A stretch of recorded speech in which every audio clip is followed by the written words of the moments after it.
Welcome, fellow traveler of infinite realities, to the complete chronicle of Rick Sanchez, the most brilliant and broken man across the multiverse. Tonight, we explore the full saga of how trauma, intelligence, and infinite power transformed a humble inventor into the legendary Rick C-137. Settle in comfortably and let your mind drift as we journey through dimensions of pain, loss, and the desperate search for meaning in an endless cosmos. There's no need to remember every detail. Simply let this story of genius and tragedy wash over you like portal fluid through space-time, carrying you toward peaceful rest as we uncover every layer of Rick's extraordinary existence. The man who would become known across infinite dimensions as Rick Sanchez was not born into genius, but discovered it gradually, like finding a hidden room in a house you thought you knew completely. In the early years of his life, before portal travel existed even as a theoretical possibility, before the multiverse became his playground and his prison, Rick was simply a brilliant young man with an insatiable curiosity about how the universe worked and an almost compulsive need to take apart anything that seemed interesting. His childhood had been unremarkable by most standards. Middle-class family, adequate education, the usual collection of scrapes and adventures that marked any reasonably active boy growing up in mid-20th century America. But even then, the signs of his exceptional intelligence were apparent to anyone who bothered to look closely. Rick would disassemble alarm clocks and radios with the patience of a surgeon, studying the intricate relationships between gears and circuits until he understood not just how they functioned, but why they had been designed that way in the first place. His parents, decent people who worked hard and expected their son to do the same, recognized his intelligence but lacked the framework to nurture it properly. They encouraged his academic success while worrying privately about his tendency toward obsessive focus and his apparent inability to form close friendships with children his own age. Rick seemed to relate better to books and machines than to people, a pattern that would define much of his early life and contribute to the isolation that would later make his losses so devastating. School provided Rick with the structured learning environment his mind craved, but it also revealed the vast gulf between his intellectual capabilities and those of his peers. He absorbed mathematical concepts that left his classmates struggling, grasped scientific principles with an intuitive understanding that amazed his teachers, and demonstrated a natural facility for engineering and invention that suggested a future in any technical field he chose to pursue. But this intellectual superiority came at a social cost, creating barriers between Rick and his age mates that would never fully disappear. The loneliness of intellectual giftedness drove Rick deeper into his studies and experiments,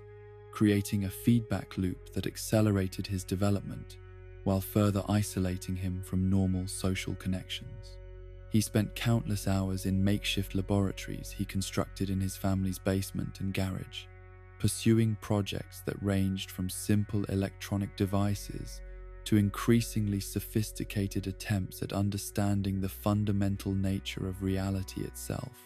These early experiments lacked the advanced materials and knowledge that would later enable him to crack the secrets of interdimensional travel, but they established the methodical approach and fearless curiosity that would characterize his entire scientific career. By the time Rick reached adulthood, his reputation as a brilliant inventor and scientist had begun to spread beyond his immediate community. He published papers in respected journals, earned advanced degrees from prestigious universities, and attracted the attention of government agencies and private corporations interested in recruiting exceptional talent for classified projects. But Rick found himself increasingly uninterested in working within established institutions, preferring the freedom and autonomy that came with independent research conducted according to his own priorities and timeline. The garage that would later become famous as the site of his most important discoveries started as simply a workspace where Rick could pursue his investigations without interference from supervisors or colleagues who might not understand the significance of his work. The clutter of half-finished inventions, theoretical calculations scrawled on every available surface, and jury-rigged equipment that somehow produced results beyond what professionally designed instruments could achieve, became the external manifestation of Rick's internal creative process, chaotic to outside observers, but perfectly logical to the mind that had organized it.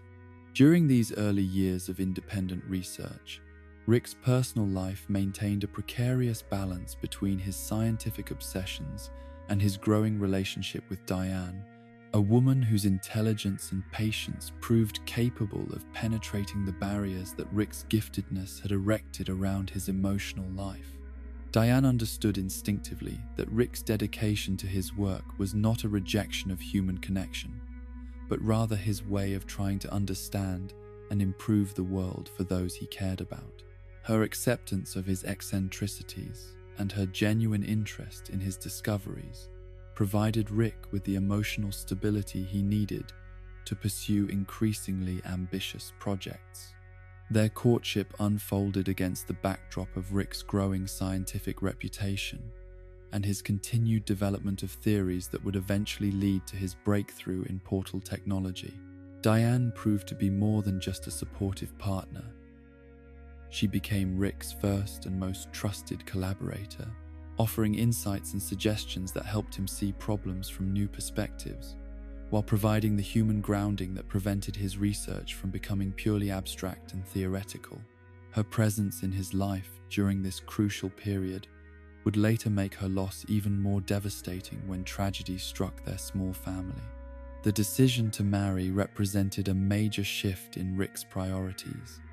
requiring him to acknowledge that human relationships could be as important and rewarding as scientific discoveries. The wedding was small and intimate, reflecting both Rick and Diane's preference for meaningful connections over social spectacle. But the commitment they made to each other was profound and genuine, establishing the foundation for a partnership that would produce not only personal happiness, but also some of Rick's most creative and significant work during the period when he still believed that science could make the world a better place. The birth of Beth marked another transformation in Rick's understanding of what mattered in life. Holding his daughter for the first time, seeing her tiny fingers wrap around his thumb with unconscious trust, Rick experienced emotions that his scientific training had not prepared him to analyze or categorize. The fierce, protective love that flooded through him was simultaneously irrational and absolutely compelling, adding a new dimension to his existence that made every equation more meaningful and every discovery more precious because it was part of the world he was helping to create for her future. Fatherhood brought out aspects of Rick's personality that had been dormant during his years of focused research and academic achievement. He proved to be surprisingly patient with Beth's endless questions about how things worked, taking genuine pleasure in explaining scientific concepts in terms that a bright child could understand.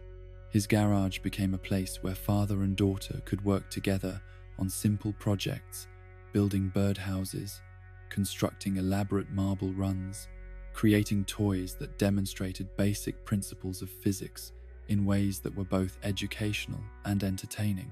The family routine that developed around Rick's work schedule represented a carefully negotiated balance between his scientific pursuits and his domestic responsibilities. Mornings were reserved for family time,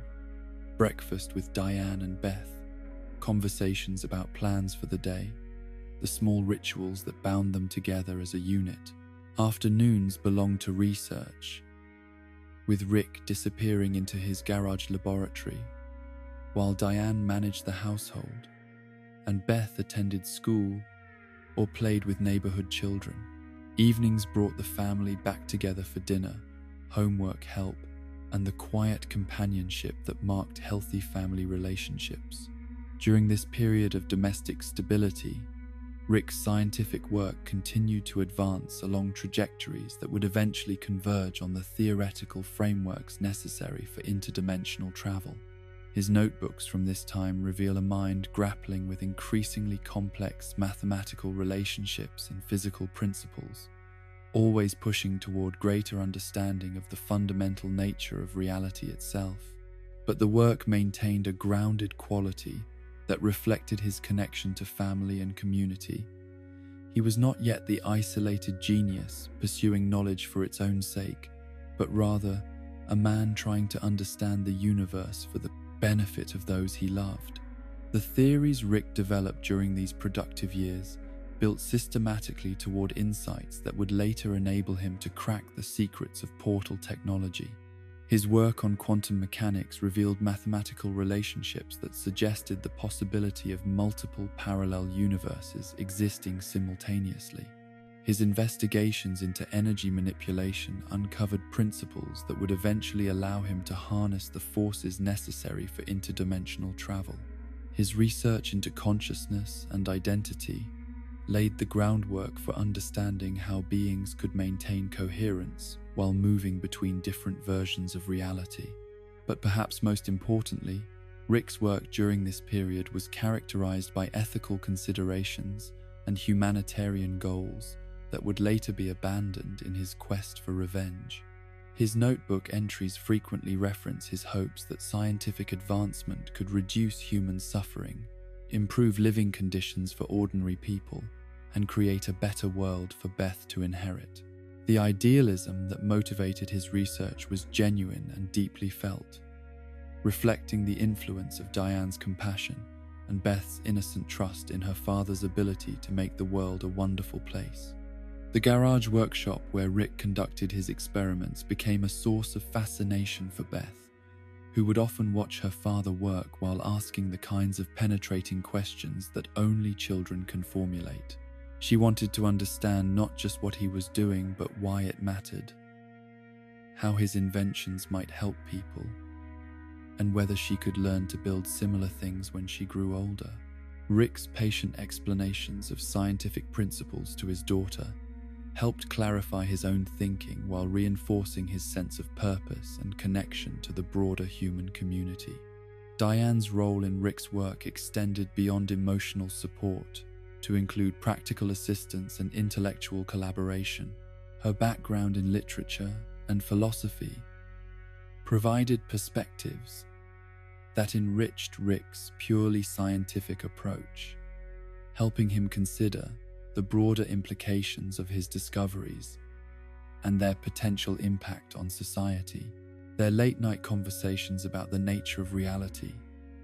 the meaning of consciousness, and the responsibilities that came with advanced knowledge helped shape Rick's understanding of himself as a scientist and as a human being. The neighborhood where Rick and his family lived during this idyllic period was typical of middle-class American communities in the mid-20th century. Tree-lined streets, modest houses with well-maintained yards,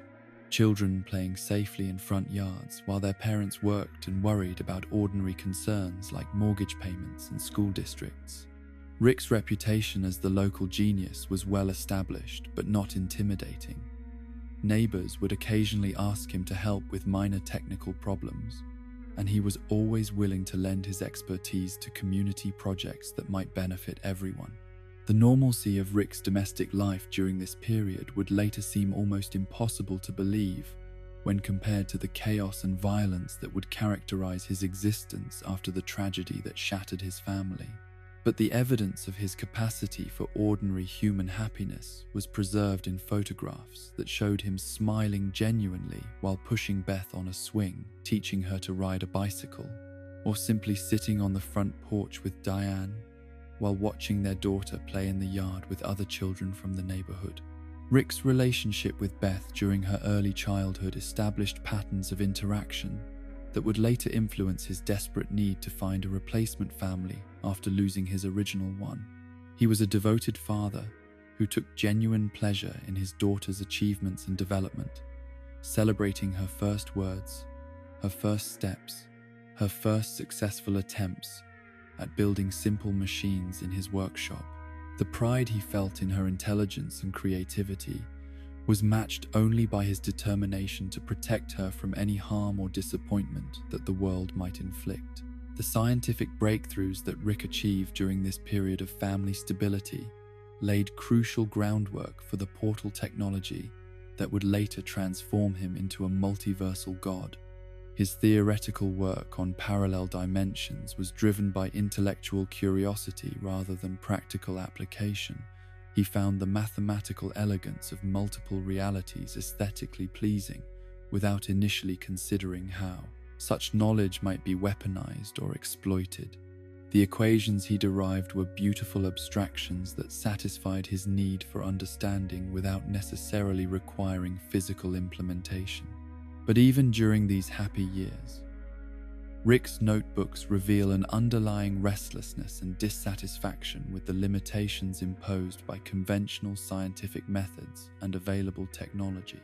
He was beginning to push against the boundaries of what was possible with existing knowledge and equipment,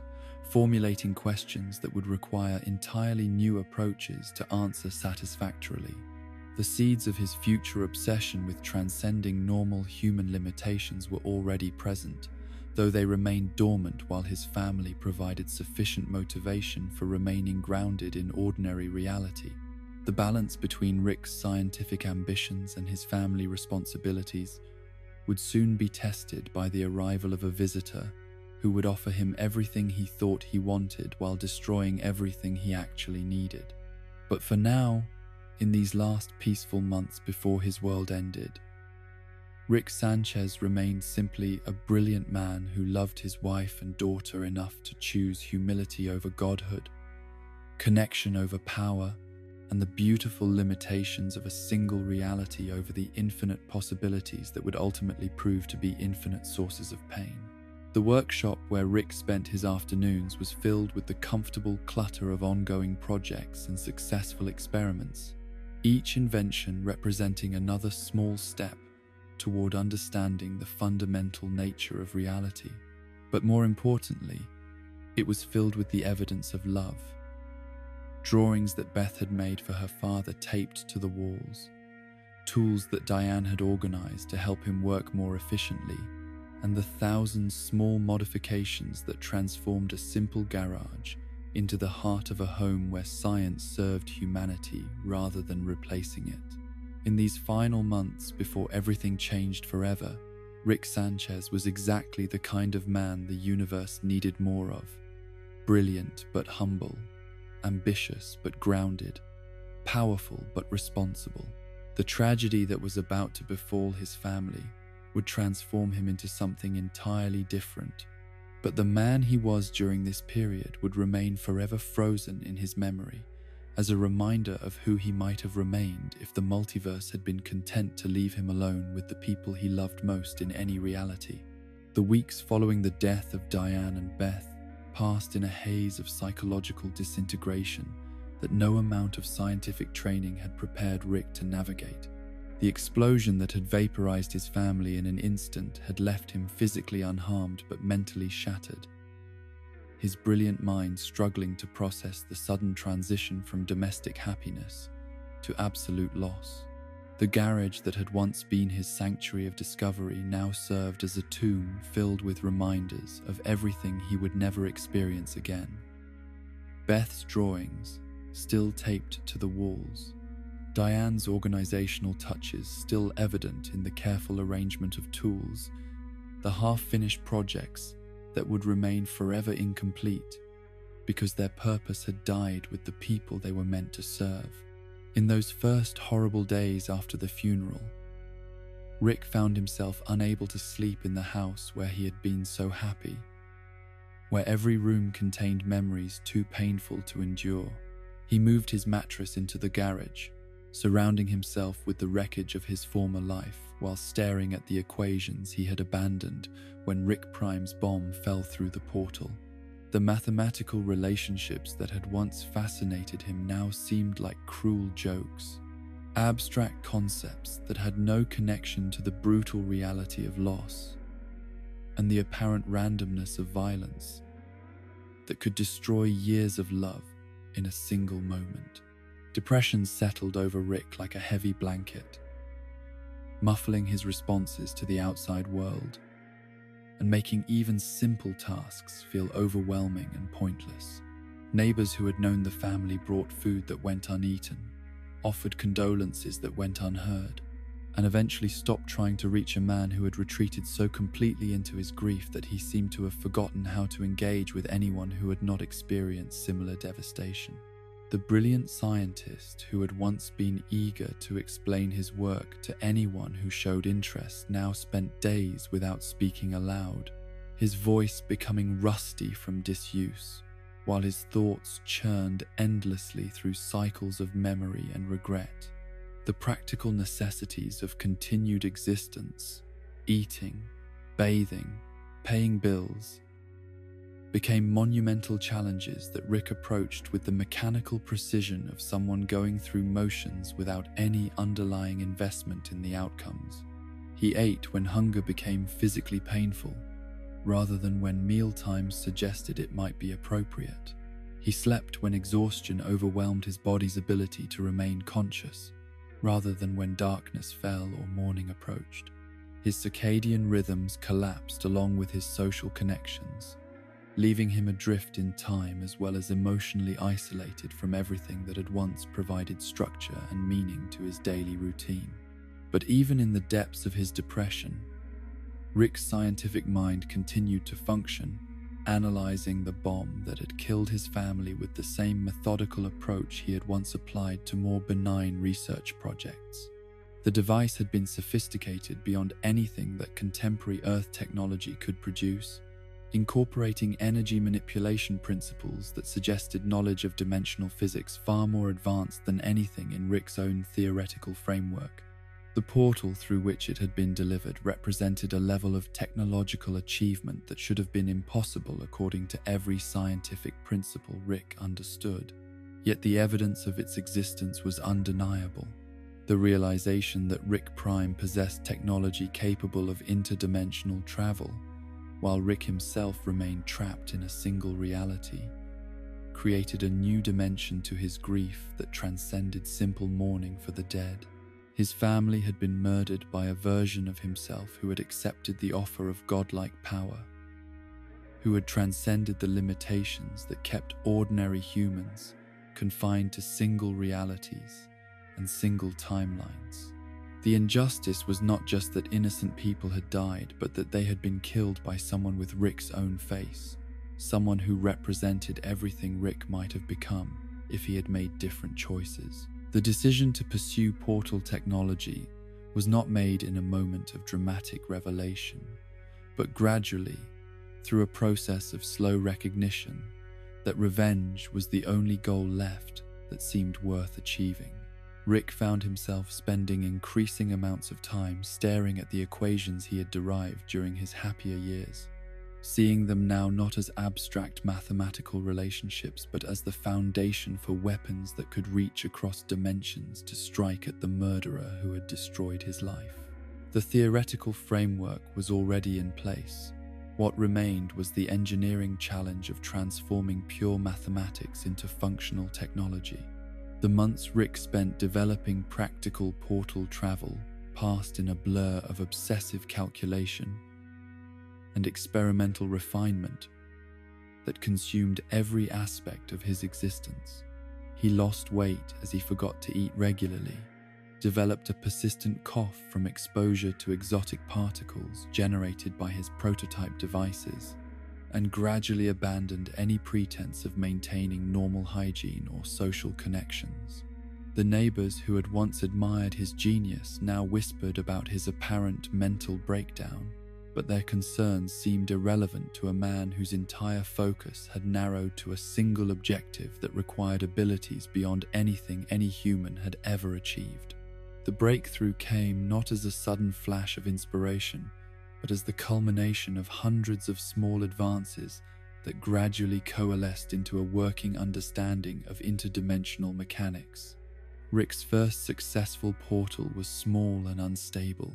capable of remaining open for only seconds before collapsing back into the fabric of space-time. But it proved that the theoretical principles were sound, and that with sufficient refinement, he could develop technology that would allow him to travel between alternate versions of reality in search of the Rick who had murdered his family. The psychological transformation that accompanied Rick's technological breakthrough was as dramatic as the scientific achievement itself. The depressed widower who had spent months mourning his losses was gradually replaced by something harder and more focused, a being whose capacity for normal human emotion had been channeled entirely into the pursuit of revenge.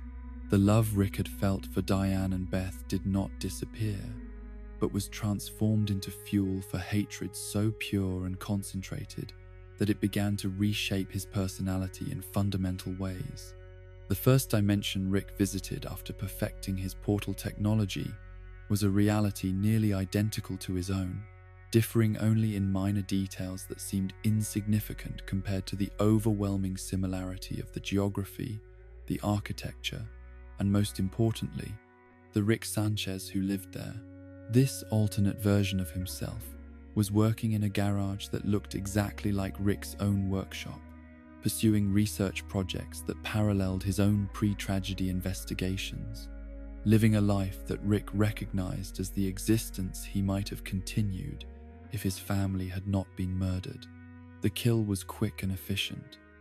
accomplished with a device Rick had constructed specifically for the purpose of eliminating alternate versions of himself. The other Rick died without understanding what was happening or why. His last moments filled with confusion rather than recognition of the forces that had brought his killer across dimensional boundaries. Rick felt no satisfaction from the death, no sense that justice had been accomplished, only the cold realization that this particular alternate self was not Rick Prime and therefore had died pointlessly. But the absence of satisfaction did not deter Rick from continuing his hunt across increasingly numerous realities, each one containing a Rick who might potentially be the murderer he sought. The pattern established itself with mechanical regularity. Locate a dimension containing a Rick Sanchez. Travel there through portal technology. Eliminate the target. Search for evidence that might indicate whether this particular victim had been Rick Prime. Move on to the next reality when the search proved fruitless. The efficiency of the process improved with repetition as Rick developed better methods for quickly identifying and dispatching his alternate selves. The psychological impact of systematic murder began to manifest in ways that Rick initially dismissed as irrelevant side effects of his mission, but gradually recognized as fundamental changes in his capacity for normal human responses. The first few kills had required conscious effort to overcome moral inhibitions that had been ingrained through years of civilized existence. By the 10th kill, those inhibitions had largely disappeared. By the 20th, Rick found himself evaluating alternate versions of himself with the detached, analytical approach he might have applied to laboratory specimens. The realities Rick visited during his hunt revealed the vast scope of possible variations in human existence, while simultaneously demonstrating the essential similarity that connected all versions of himself across dimensional boundaries. Some Ricks were more successful than others, some happier, some more isolated, but all shared the fundamental characteristics that made them recognizably the same person despite the different circumstances that had shaped their individual development. This recognition of similarity made the killings easier rather than harder, as Rick began to view his alternate selves not as unique individuals, but as variations on a theme that could be eliminated without meaningful loss. The accumulation of deaths began to attract attention from other Ricks who had also developed portal technology and were aware of the systematic elimination campaign being conducted across multiple realities. Rick's activities were not subtle. The The sudden disappearance of Rix from numerous dimensions created a pattern that other scientifically minded versions of himself could detect and analyze. Some attempted to organize defensive measures, others tried to track down the killer,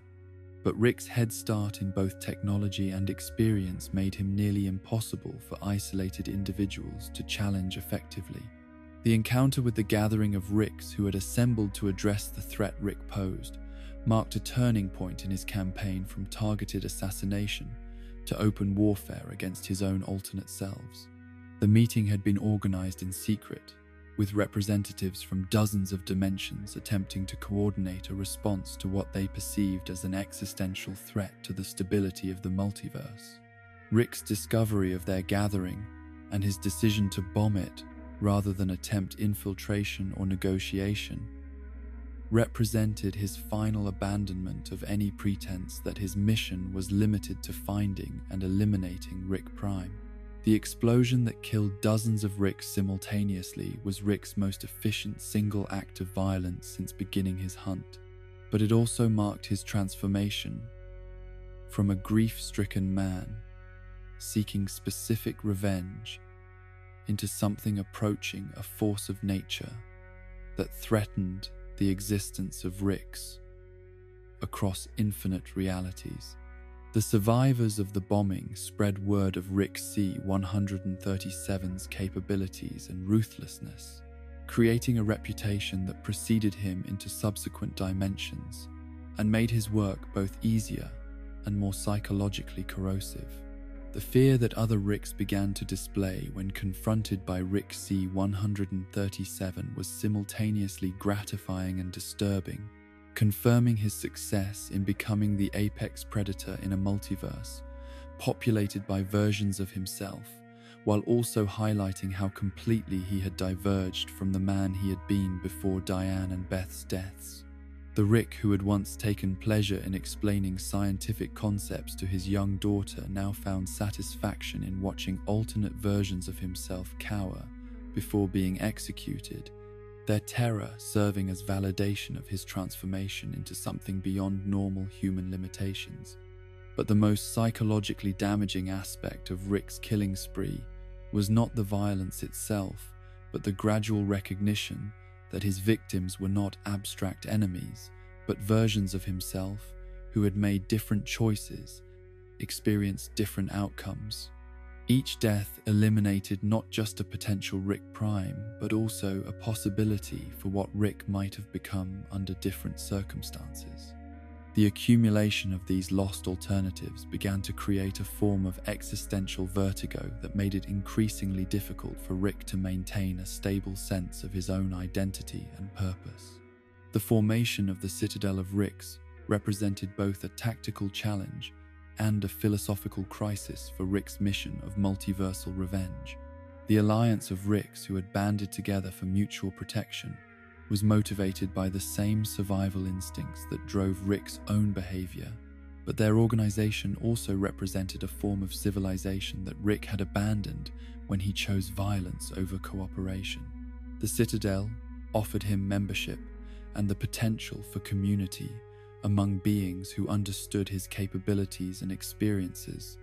but accepting would require abandoning his hunt for Rick Prime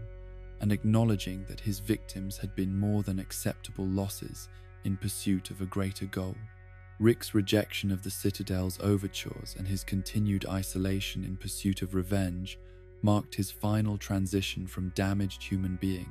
to something that transcended normal moral categories. The other Ricks who had formed their defensive alliance retained enough humanity to seek security through cooperation and mutual aid, while Rick had evolved beyond the need for such connections. His power had made him self-sufficient to a degree that eliminated any compelling reason to compromise with others or consider their welfare when it conflicted with his own objectives. The years Rick spent hunting Rick Prime across infinite realities transformed him from a man seeking justice into a cosmic horror whose very existence represented a threat to the stability of the multiverse itself. But perhaps more tragically, The hunt also transformed him into exactly the kind of being who could casually destroy other people's families in pursuit of personal goals. The kind of Rick who might drop a bomb through a portal into a stranger's garage without considering the consequences for innocent victims. The man who had rejected Rick Prime's offer because he was a different kind of Rick had become indistinguishable from the monster he hunted, completing a cycle of corruption that began with violence and ended with the complete abandonment of everything that had once made life worth living. The Rick who finally emerged from years of interdimensional warfare was no longer recognizably the same person who had lost his family to Rick Prime's cruelty, yet he retained enough memory of his former self to understand exactly what he had become and what he had sacrificed in pursuit of revenge that remained frustratingly elusive. The brilliant scientist who had once believed that knowledge could improve the world had learned instead that infinite power inevitably corrupted even the most justifiable motivations, transforming victims into victimizers and ensuring that cycles of violence continued across realities without end or meaningful resolution. The discovery of Rick Prime's original dimension came not through systematic searching but through the kind of random chance that infinite realities make inevitable. Rick C-137 had been tracking dimensional signatures for months when his portal gun's sensors detected the unique quantum fingerprint that matched the murderer he had been hunting across countless realities. The readings were unmistakable, confirming that this was indeed the home dimension of the Rick who had destroyed his family, the reality where Rick Prime had originated before beginning his own multiversal rampage of casual destruction and abandonment. Standing at the dimensional coordinates that corresponded to his own home address in this alternate reality,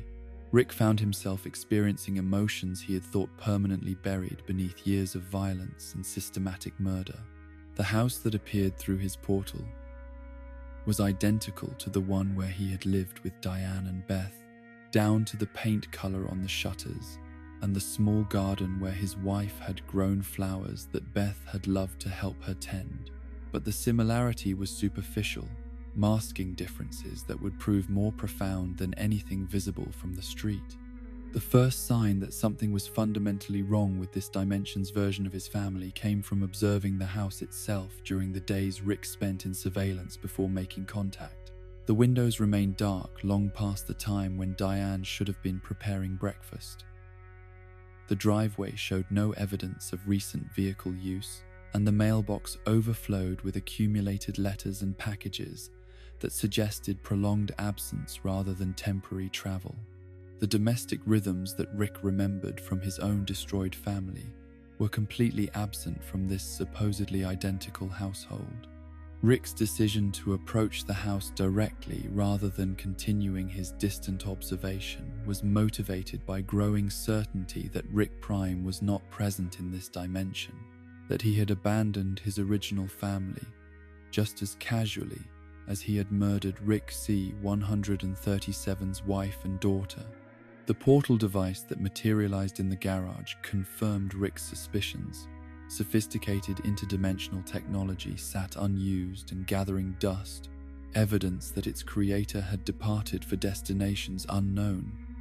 and felt no need to maintain connections to his point of origin. The confrontation with this dimension's version of Beth was Rick's first direct interaction with anyone resembling his family since the deaths of Diane and his own daughter years earlier. This Beth was older than his own daughter had ever lived to become.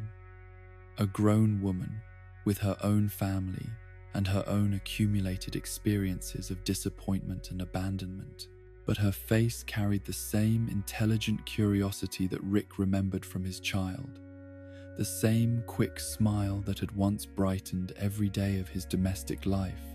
the same unconscious mannerisms that marked her unmistakably as a version of the person he had loved most in any reality.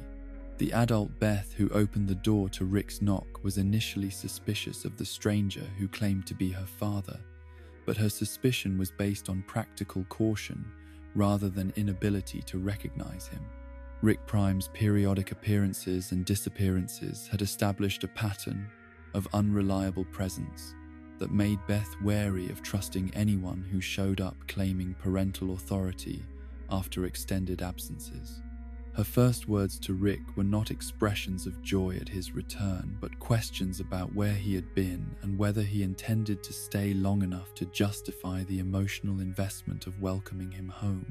Rick's realization that he was being mistaken for Rick Prime created an opportunity that he had not anticipated when beginning his hunt for his family's killer. This dimension's Beth had been abandoned by her original father, just as completely as Rick C-137 had been abandoned by the universe that allowed random violence to destroy innocent lives. The symmetry was not exact. Beth had survived while Diane and the original Beth had died,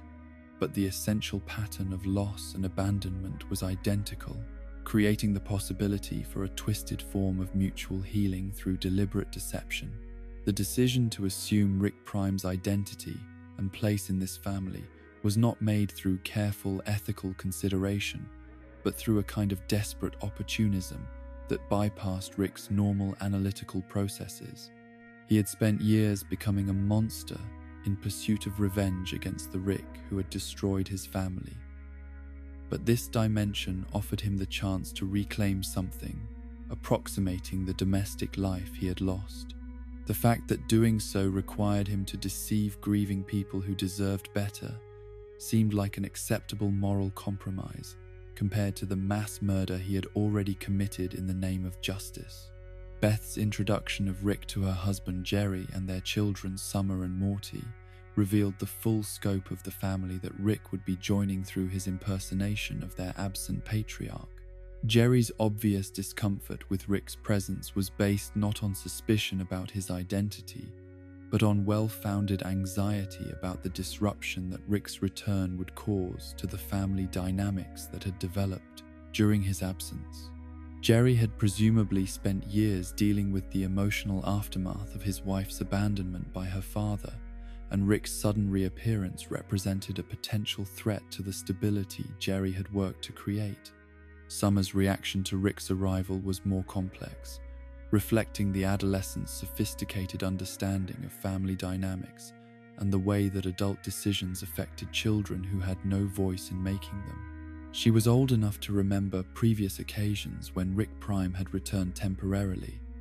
raising hopes and expectations that were inevitably disappointed when he departed again without explanation or promise of future contact. Her guarded enthusiasm at seeing Rick again was tempered by well-founded skepticism about his reliability and genuine concern for the emotional welfare of her younger brother.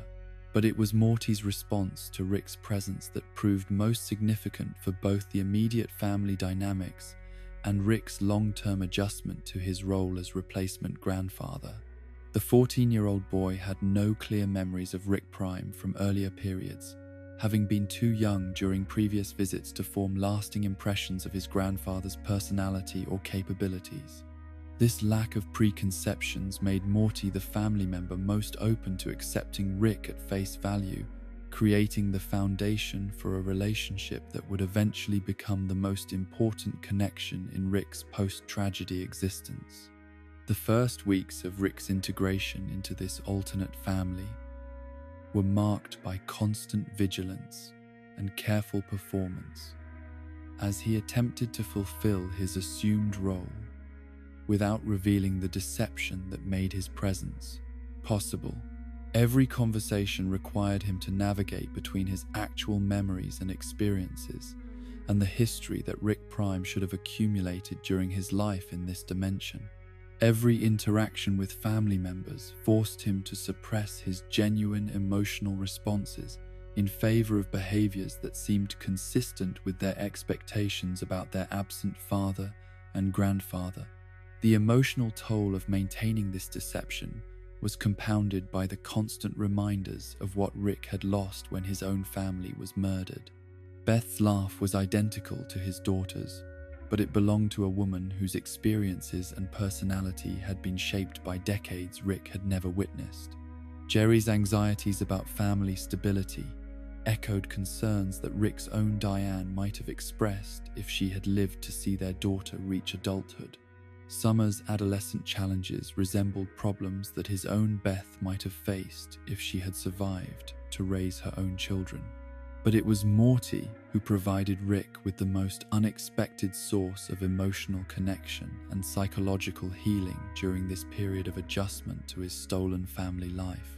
The grandson Rick had never had the opportunity to know in his original dimension proved to be remarkably similar to what his own Beth might have produced under different circumstances. Intelligent, but not confident, curious, but easily intimidated, kind but frequently taken advantage of by those who should have protected him. The relationship that developed between them was genuine despite its foundation in deception, based on real affection rather than performed familial obligation. Rick's initial attempts to fulfill the role of returning grandfather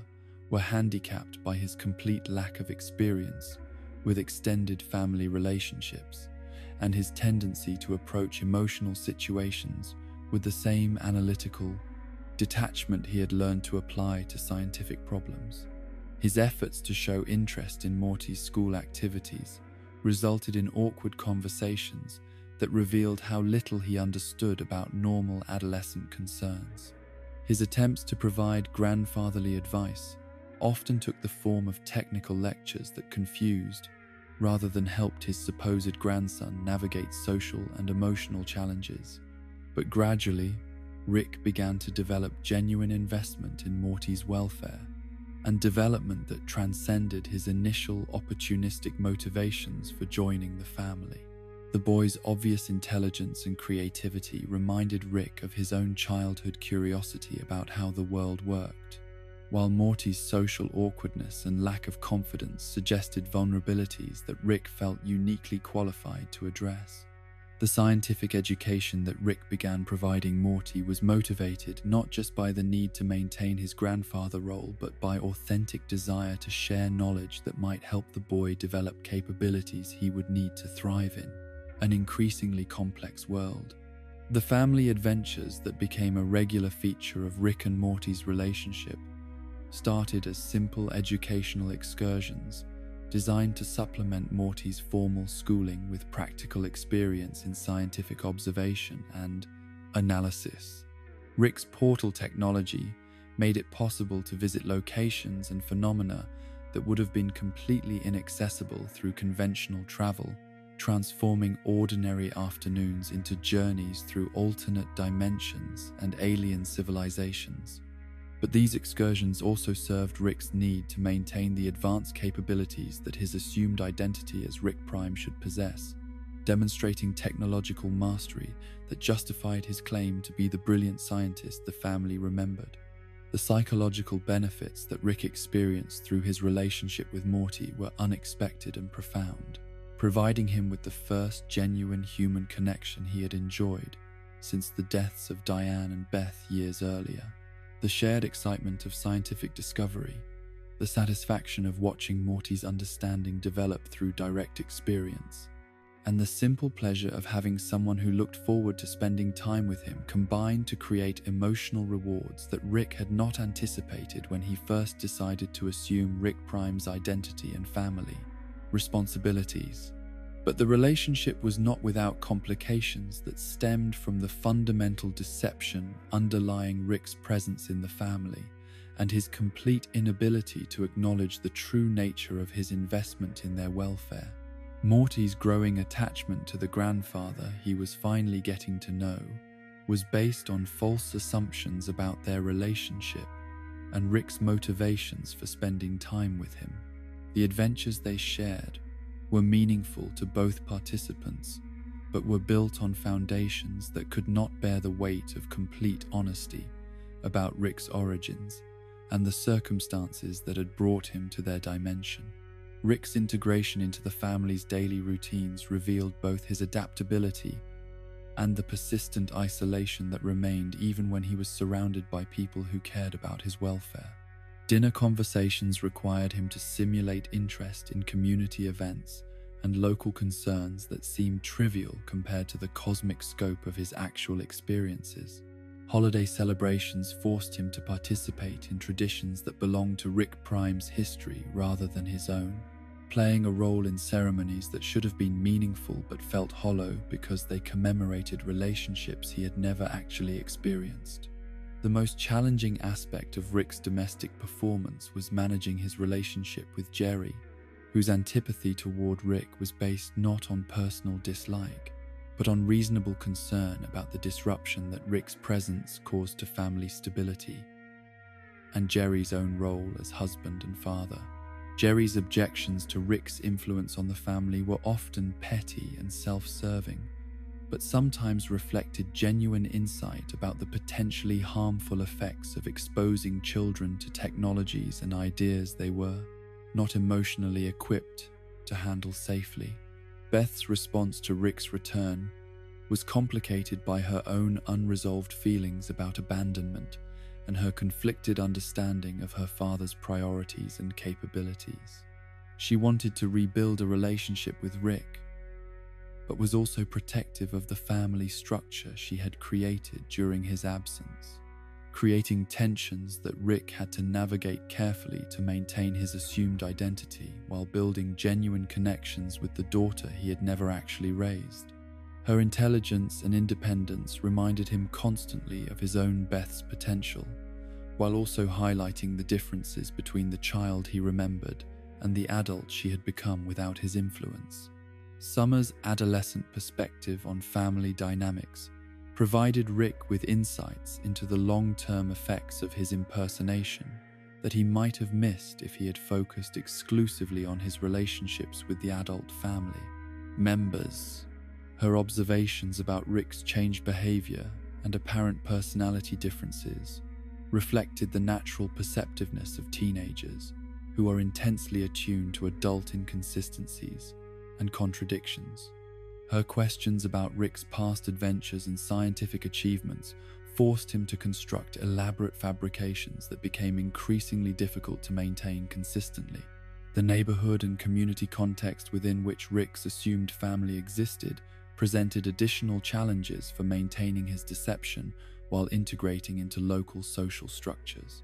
Other parents knew Rick Prime's history and had expectations about his personality and behavior that Rick C-137 had to learn through observation and careful questioning. Community events required him to interact with people who remembered conversations and shared experiences that he had never actually participated in, forcing him to become skilled at deflecting personal questions while appearing engaged with local concerns. Rick's workshop in the garage of his adopted family's home became both a sanctuary where he could pursue his actual interests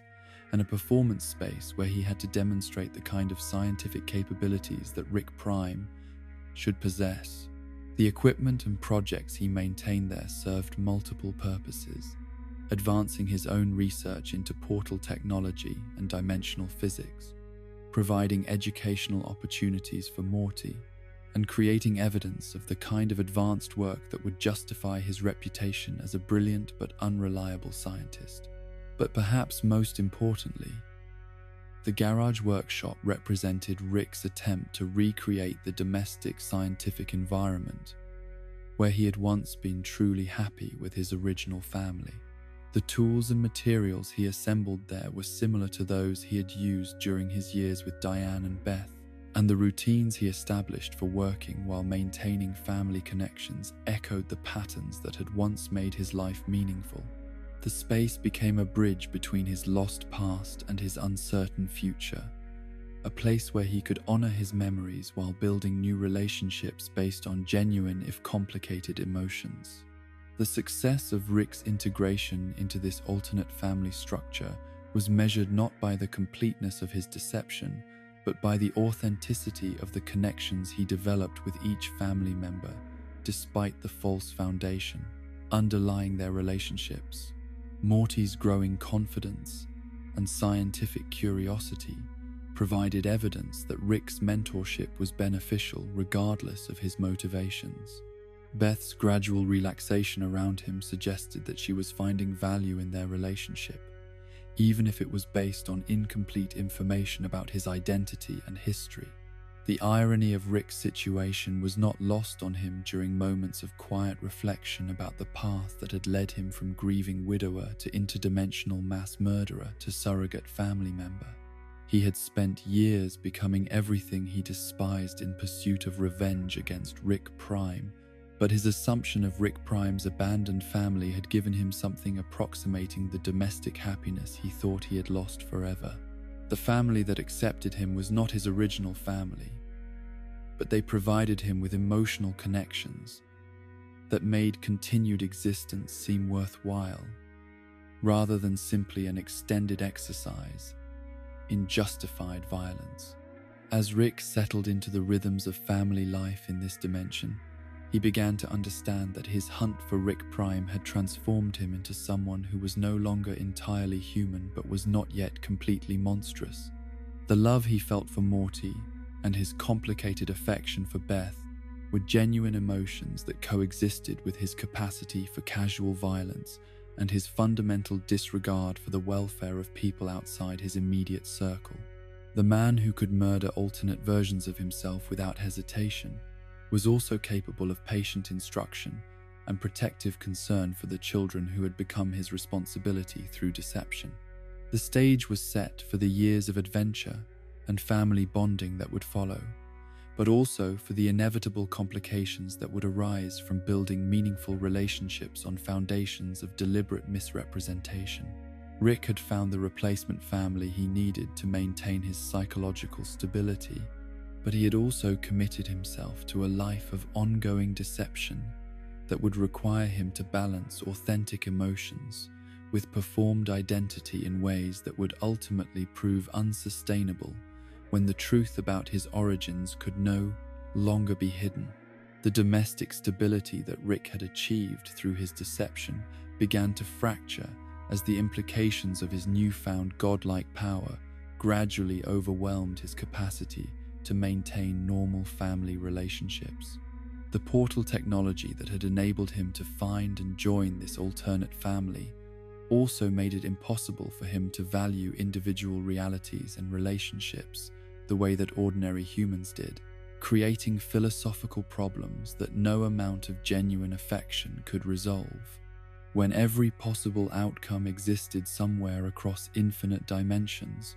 when every person he cared about had countless alternate versions living countless different lives,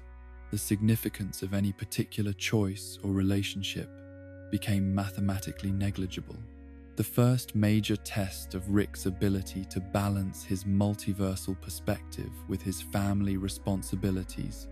came during what should have been a simple, romantic gesture between Morty and his classmate Jessica. Morty's request for help with his crush seemed like an opportunity for Rick to provide the kind of grandfatherly guidance that would strengthen their relationship while demonstrating his investment in his grandson's happiness and social development. The love potion Rick created was intended to solve Morty's confidence problems by making Jessica temporarily attracted to him, a minor manipulation that would give the boy the experience he needed to develop natural romantic skills. But Rick's approach to the problem revealed how completely his multiversal awareness had corrupted his understanding of consequences and proportionality. The potion he created was not calibrated for the subtle influence he claimed to be providing, but was instead a powerful biological weapon capable of spreading through airborne transmission and fundamentally altering human brain chemistry. The casual disregard for safety protocols that resulted in Jessica's infection spreading throughout the school demonstrated Rick's unconscious assumption that individual human welfare was less important than the efficiency of achieving desired outcomes. The escalation from school-wide infection to global pandemic happened with terrifying speed as Rick's love potion interacted with human biology in ways that his theoretical knowledge had not predicted. Within hours, the entire population of Earth had been transformed into aggressive creatures whose obsession with Morty threatened not just his safety but the stability of human civilization itself. The irony was not lost on Rick that his attempt to help his grandson find love had instead created a world where Morty was the object of universal and dangerous desire, pursued by beings who were no longer recognizably human in their behavior or priorities. Rick's response to the global catastrophe he had created was characteristically analytical and devoid of emotional investment in outcomes that affected people outside his immediate family. His primary concern was not the suffering of billions of infected humans or the collapse of civilization, but rather the inconvenience that the situation posed for his and Morty's continued comfortable existence. The cure he developed addressed the immediate threat to their safety, but created secondary effects that were arguably worse than the original problem, transforming the love-crazed population into horrifying genetic mutations that could not be reversed through any known scientific process. The decision to abandon their ruined dimension and relocate to a reality where their alternate selves had died in an unrelated accident was made with the same casual efficiency that Rick brought to solving technical problems in his laboratory. The process of finding a suitable replacement dimension, confirming the deaths of their alternate selves, and assuming their identities required no more emotional investment from Rick than changing laboratories when his current workspace became inconvenient. But for Morty, the experience of burying his own corpse and assuming the life of his dead alternate self represented a fundamental break with everything he had understood about the nature of identity and the significance of individual existence. Morty's trauma from their first dimension abandonment revealed the psychological cost of Rick's multiversal perspective for family members who lacked his scientific detachment and interdimensional experience. The boy's horror at burying his own dead body was not philosophical squeamishness, but genuine recognition that the person he had been in the previous dimension was now dead, and that his continued existence depended on successfully impersonating his own alternate self. The casual way that Rick dismissed these concerns as irrelevant demonstrated how completely his years of interdimensional travel had severed his connection to normal human emotional responses. The new family that accepted Rick and Morty in their replacement dimension was identical to the one they had left behind in every significant respect. But Rick's awareness that these were not the same people created additional layers of deception that further complicated his already strained relationship with authentic emotion.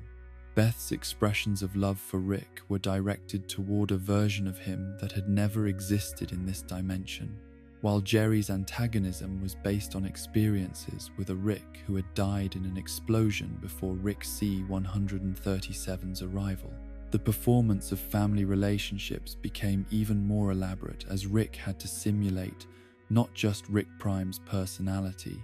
but also the specific history that his replacement self had accumulated with these particular family members. The citadel of Ricks that had formed in response to Rick C-137's multiversal killing spree represented both a threat to his continued independence and a source of validation for his transformation into something beyond normal human limitations. The organization of alternate Ricks who had allied for mutual protection possessed collective knowledge and resources that exceeded what any individual Rick could accumulate, but their bureaucratic approach to managing interdimensional affairs conflicted fundamentally with Rick C-137's preference for absolute autonomy in pursuing his personal objectives. The investigation that brought the Citadel's attention to Rick C-137's dimension was motivated by new murders of alternate Ricks that followed patterns similar to his previous killing spree, but differed in significant details that suggested a different perpetrator. The Citadel's assumption that Rick C-137 was responsible for these new deaths was based on reasonable analysis of available evidence, but reflected their failure to understand the full scope of the threats that existed within their supposedly controlled multiverse. The arrest and interrogation that followed revealed both the extent of Rick C-137's reputation among his alternates and the limitations of their ability to contain him when he chose to resist their authority. Rick's escape from Citadel custody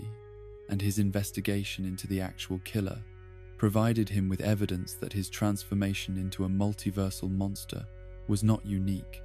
but was instead part of a broader pattern of corruption that affected Ricks across numerous dimensions. The discovery that another Rick had not only adopted his methods of systematic murder,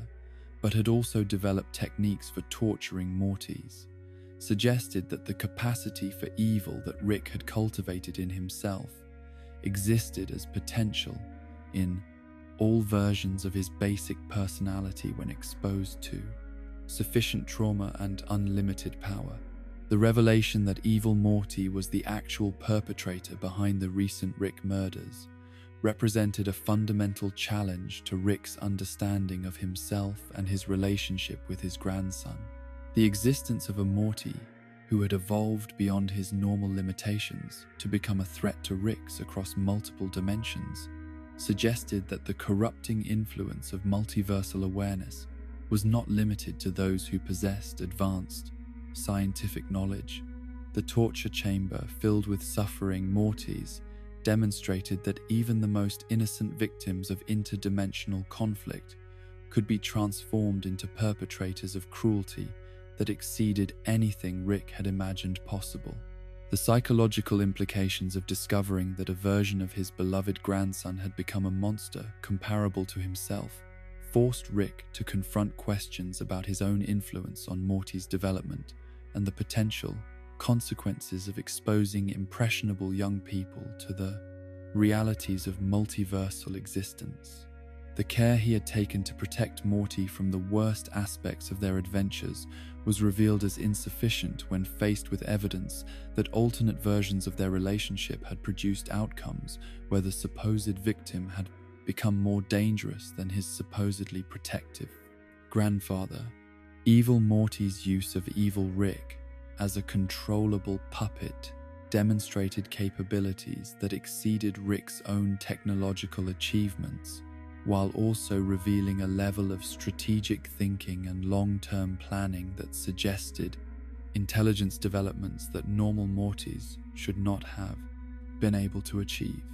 The systematic nature of Evil Morty's campaign against the Ricks suggested motivations that transcended simple revenge and approached the kind of existential threat that could destabilize the entire structure of interdimensional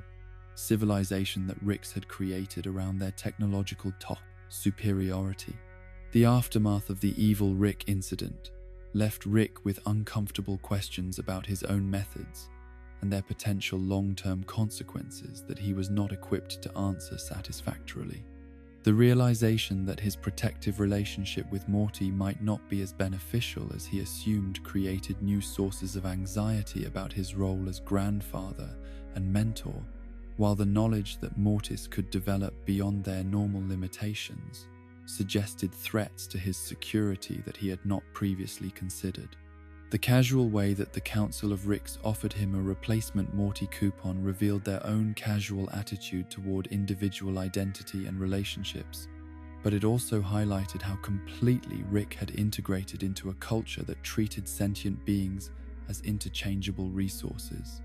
Rick's decision to keep the replacement Morty coupon while denying interest in it demonstrated the internal contradictions that characterized his approach to family relationships throughout this period of his life. His genuine affection for his current Morty coexisted with strategic thinking about backup options and contingency plans that treated even his most important relationships as potentially temporary arrangements, subject to practical considerations. The emotional investment he felt in Morty's welfare was real, but was also constrained by his awareness that infinite alternatives existed across dimensions where other versions of their relationship were playing out different scenarios. The pattern that emerged from these early adventures established the template for Rick's approach to family life throughout the years that followed. Genuine care for his adopted family members, combined with casual disregard for consequences that affected people outside his immediate circle, sophisticated problem-solving capabilities applied to situations that his own recklessness had created, and increasing difficulty maintaining emotional investments that his multiversal perspective revealed to be arbitrary and replaceable. The psychological toll of maintaining this balance between human connection and cosmic detachment was evident in Rick's growing reliance on alcohol and his increasing volatility in social situations where his scientific superiority was challenged or questioned. The brilliance that enabled him to solve any technical problem was accompanied by emotional instability that made him unpredictable and sometimes dangerous to the very people he was ostensibly trying to protect. The man who could casually destroy entire dimensions when they became inconvenient was also capable of genuine tenderness toward his grandson.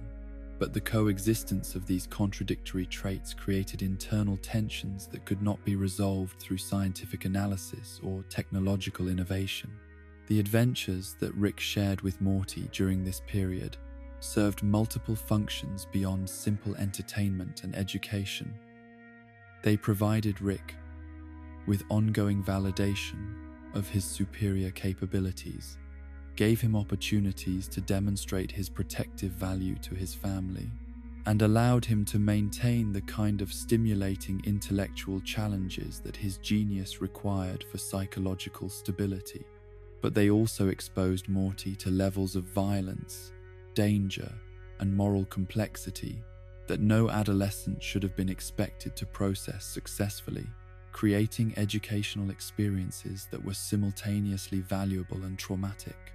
The most troubling aspect of Rick's relationship with his family during this period was not his occasional callousness or his tendency to create dangerous situations, but his growing inability to distinguish between genuine care for Rizé, their welfare, and strategic maintenance of relationships that served his own psychological needs. The love he felt for Morty was authentic, but was also instrumentalized in ways that treated the boy more as a therapeutic tool than as an independent person deserving of protection and guidance. The same multiversal awareness that made Rick godlike in his capabilities also made it impossible for him to value individual relationships with the intensity and commitment that healthy family bonds required. As Rick settled into patterns of behavior that balanced his cosmic perspective with his domestic responsibilities, he established the foundation for years of increasingly complex adventures that would test both his ability to protect his chosen family and his capacity to maintain human connections, despite his fundamental alienation from normal human values and priorities. The man who had once been motivated entirely by revenge against Rick Prime was discovering that replacement relationships could provide meaning and purpose, but only at the cost of treating other people as replaceable resources. In his ongoing project of building a life worth living, in a universe that seemed designed to destroy everything he valued, the stage was set for the escalating complications that would eventually force Rick to choose between his attachment to this particular family and his broader goals of maintaining security and autonomy in a multiverse filled with threats that no amount of individual power could permanently eliminate. But for now, the balance held, providing Rick with the illusion that he could remain simultaneously connected to others and detached from consequences, simultaneously protective of his loved ones and casual about destroying anyone who threatened them. The transformation of Rick Sanchez from traumatized survivor, seeking revenge, into calculating manipulator of his own family relationships, represented perhaps the most disturbing evolution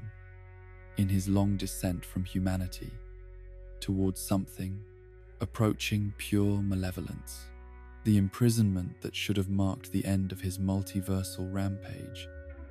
instead became the catalyst for demonstrating just how completely his genius had been corrupted by years of casual violence,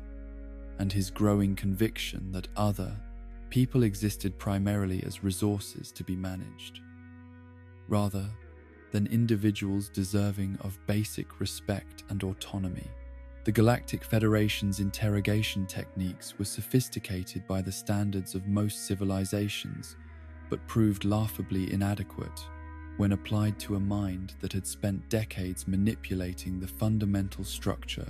reality itself. Rick's consciousness moved through their virtual environments with the same casual superiority he brought to solving technical problems, treating their attempts at psychological manipulation as minor inconveniences rather than serious threats to his security or mental stability. The Federation agents who thought they were extracting information from a captured criminal were actually being led through an elaborate performance designed to serve Rick's own strategic objectives. The fabricated backstory that Rick presented to his interrogators was a masterpiece of calculated deception that mixed genuine traumatic memories with deliberate falsehoods in proportions designed to achieve maximum psychological impact on his audience. The core elements of his tragedy were real. The arrival of Rick Prime, the refusal of portal technology, the murder of his family. But Rick's presentation of these events was carefully crafted to elicit specific emotional responses that would serve his escape plan,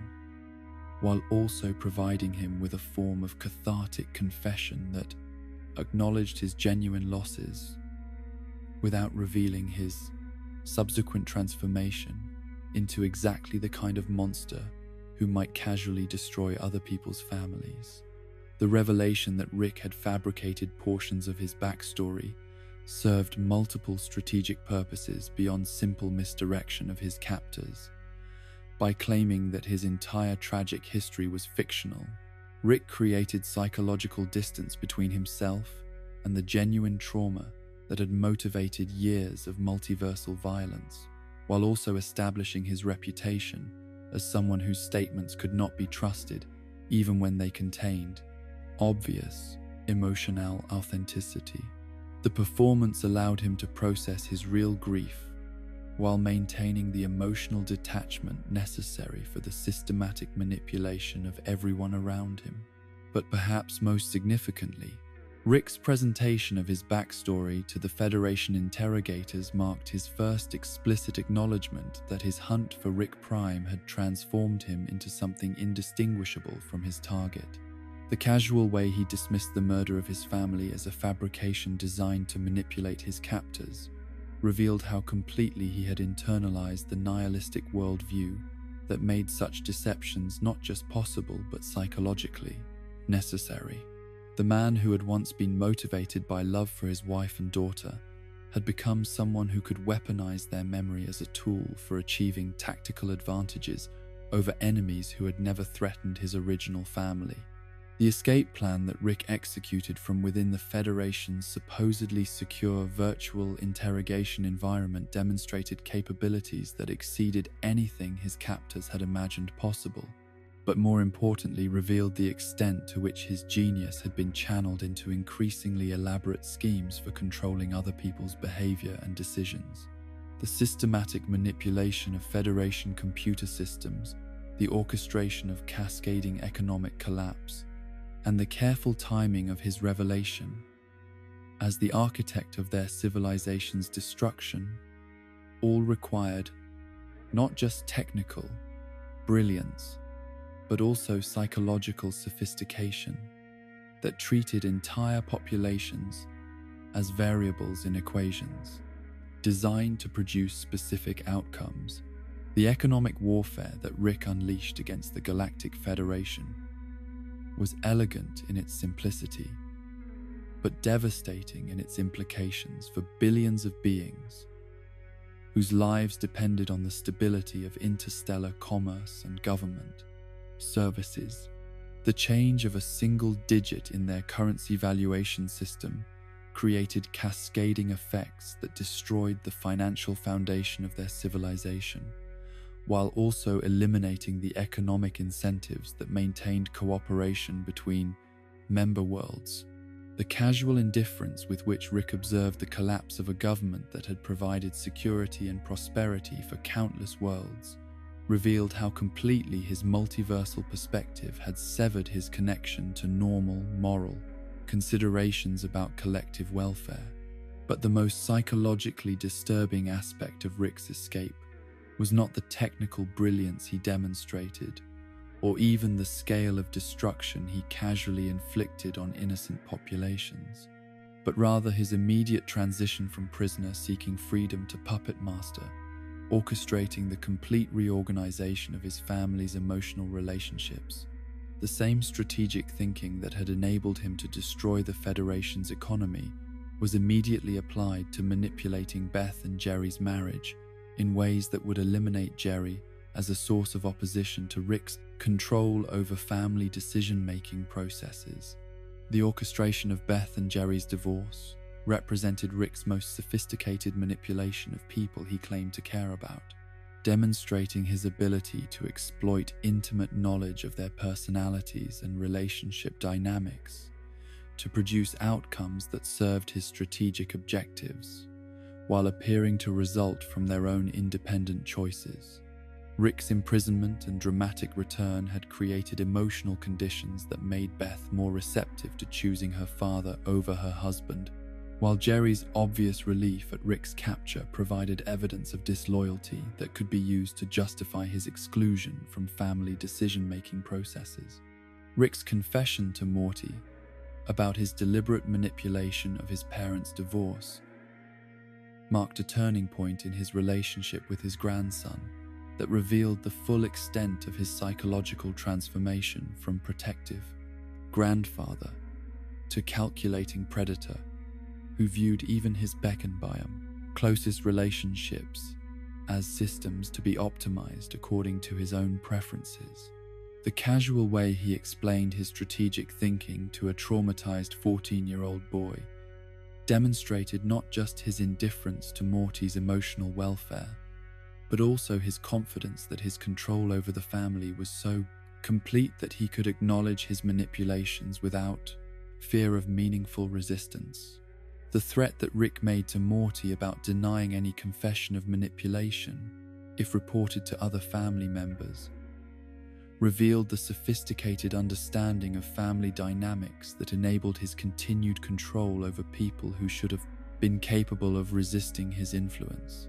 Rick's recognition that his heroic status following his dramatic escape would make his word more credible than Morty's accusations demonstrated his ability to anticipate and neutralize potential sources of opposition to his authority, while also establishing clear consequences for any family member who might consider challenging his version of events. The existential crisis that Rick created for Beth through his casual revelation of her similarity to himself represented perhaps his most psychologically destructive manipulation during this period, targeting his daughter's fundamental sense of identity and moral stability in ways that would create long-term emotional dependency on his guidance and approval. The list of dangerous inventions he had created for Beth during her childhood was presented not as evidence of his irresponsible parenting, but as proof of her inherent capacity for brilliant creativity that conventional morality could not adequately contain or direct towards socially acceptable outcomes. Beth's realization that she shared Rick's capacity for casual cruelty and disregard for social conventions created an identity crisis that made her increasingly receptive to his philosophical frameworks and less capable of maintaining the moral boundaries that might have protected her family from his more destructive influences. Rick's suggestion that she abandon her family responsibilities to pursue adventures in alternate dimensions was presented as liberation from artificial constraints, but it actually represented his systematic destruction of her capacity for independent moral reasoning about her obligations to her children and community. The clone technology that Rick offered Beth as a solution to her conflicted feelings about family responsibility represented the ultimate expression of his nihilistic worldview applied to the most intimate human relationships. The possibility of creating a duplicate version of herself to handle domestic obligations while she pursued personal fulfillment eliminated the need for Beth to make difficult choices about competing priorities, but it also fundamentally undermined the authenticity of every relationship she maintained with people who could never be certain whether they were interacting with the real Beth or her artificial replacement. Rick's motivations for offering Beth the option of cloning herself were complex and revealed the internal contradictions that characterized his approach to family relationships throughout this period of his life. His genuine desire to provide his daughter with opportunities for happiness and fulfillment coexisted with strategic calculations about maintaining her loyalty and emotional dependence that treated her autonomy as a problem to be managed, rather than a fundamental aspect of her personhood that deserved respect and protection. The decision to erase his own memory of whether Beth had chosen to be cloned demonstrated Rick's recognition that maintaining authentic relationships with his family members required him to remain ignorant of the extent to which those relationships were based on deception and technological manipulation. The selective amnesia he imposed on himself allowed him to experience genuine emotions toward Beth while avoiding the psychological consequences of knowing that the person he loved might be an artificial construct created to manage his emotional needs. But the most troubling aspect of Rick's manipulation of Beth's identity crisis was his apparent indifference to the psychological trauma that his revelations and offers created for someone who was still struggling to maintain normal family relationships and parental responsibilities. The casual way he presented world-altering philosophical choices to his daughter revealed his inability to recognize or respond appropriately to the emotional needs of people who lacked his detachment from conventional moral frameworks and his experience with the practical implications of unlimited technological power. The family's attempt to establish boundaries around Rick's influence through their brief abandonment of their home demonstrated their intuitive recognition that his presence had become incompatible with normal domestic stability,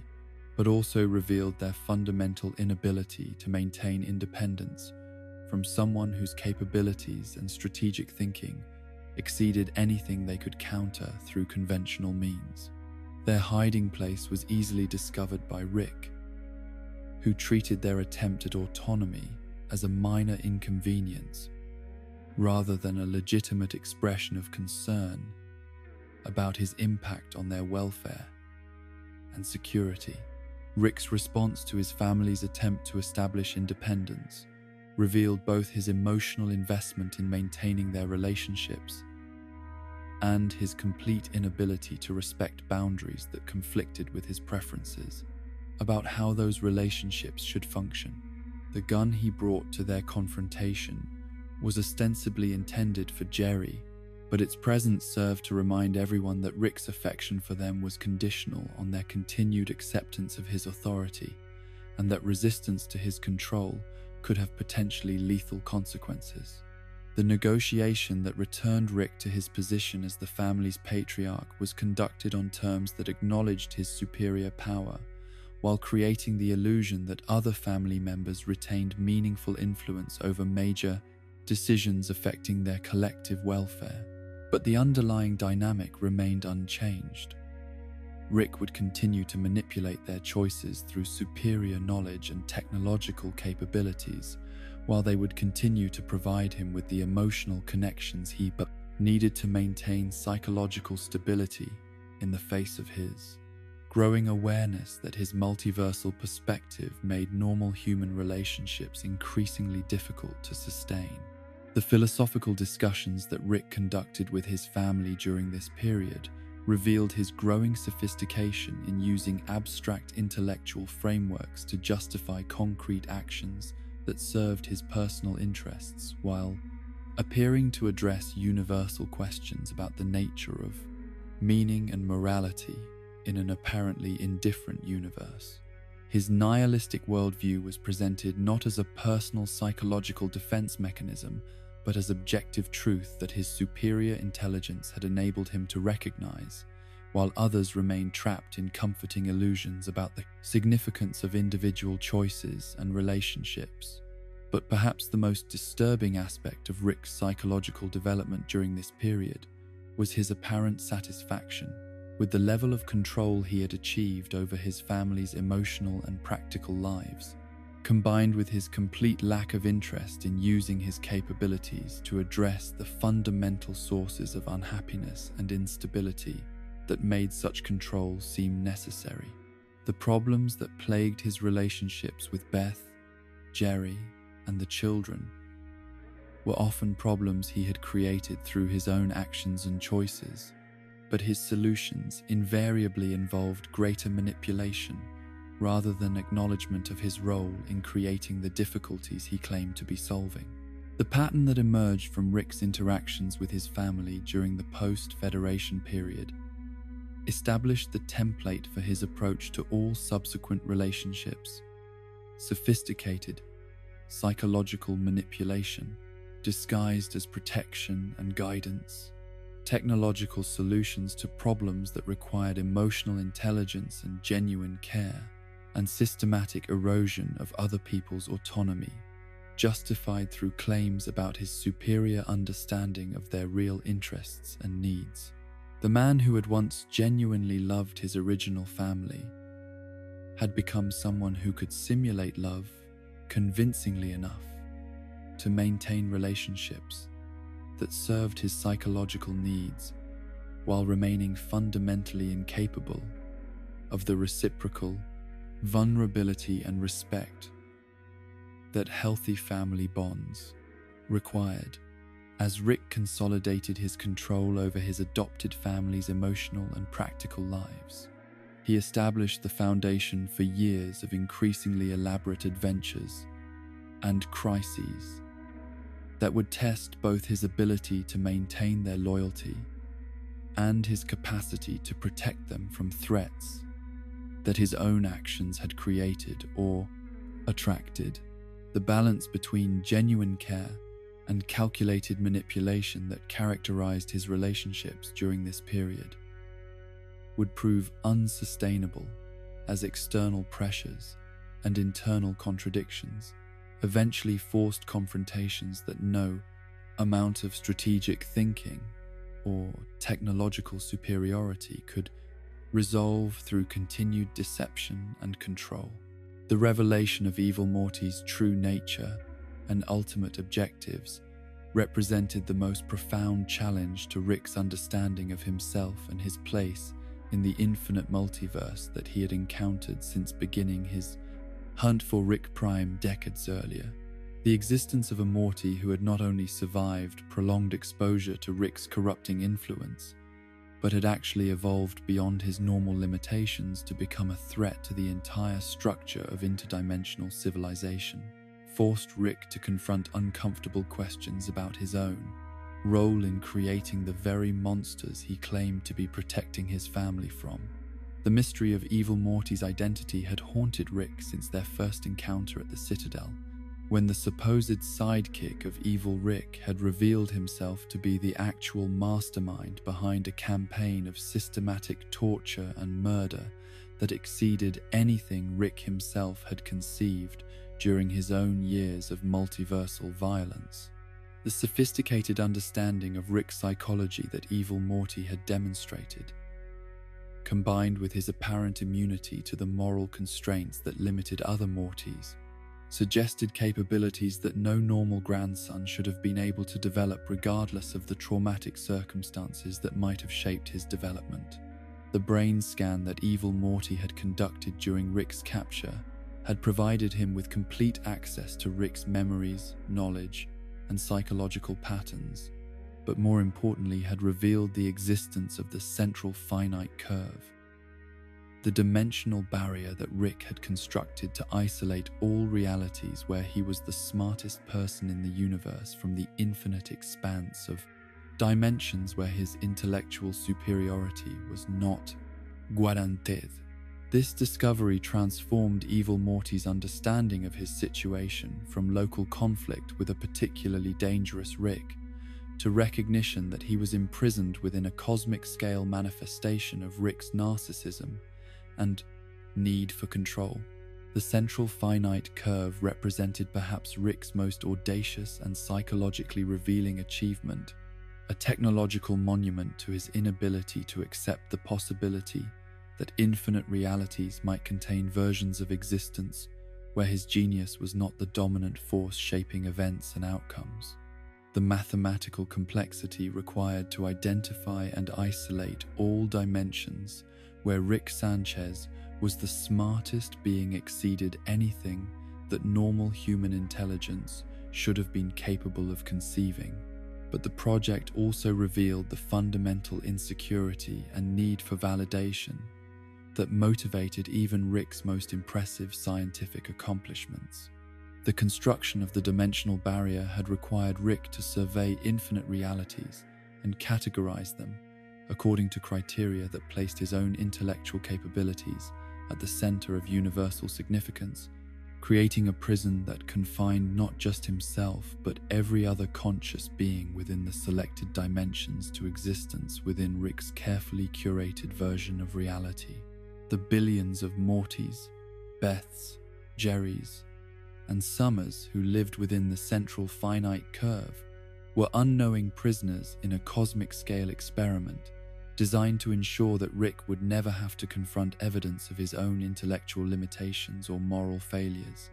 Evil Morty's presentation of this information to Rick and Morty was conducted with the cold, analytical precision of someone who had spent years studying the systematic oppression and exploitation that the central finite curve enabled, but his emotional detachment masked profound rage at the discovery that his entire existence had been predetermined by Rick's psychological need to remain the most important person in any reality he might choose to inhabit. The torture chamber filled with suffering Mortys was not just evidence of Evil Morty's capacity for cruelty, but also a deliberate recreation of the psychological torture that the central finite curve inflicted on everyone trapped within its boundaries. The revelation that countless Mortys across infinite dimensions had been condemned to lives of trauma, exploitation, and death simply to ensure that Rick would never have to question his own superiority created moral implications that exceeded anything Rick had confronted during his years of multiversal violence and manipulation. The murders he had committed in pursuit of Rick Prime had been motivated by personal revenge and had targeted specific individuals who resembled his enemy,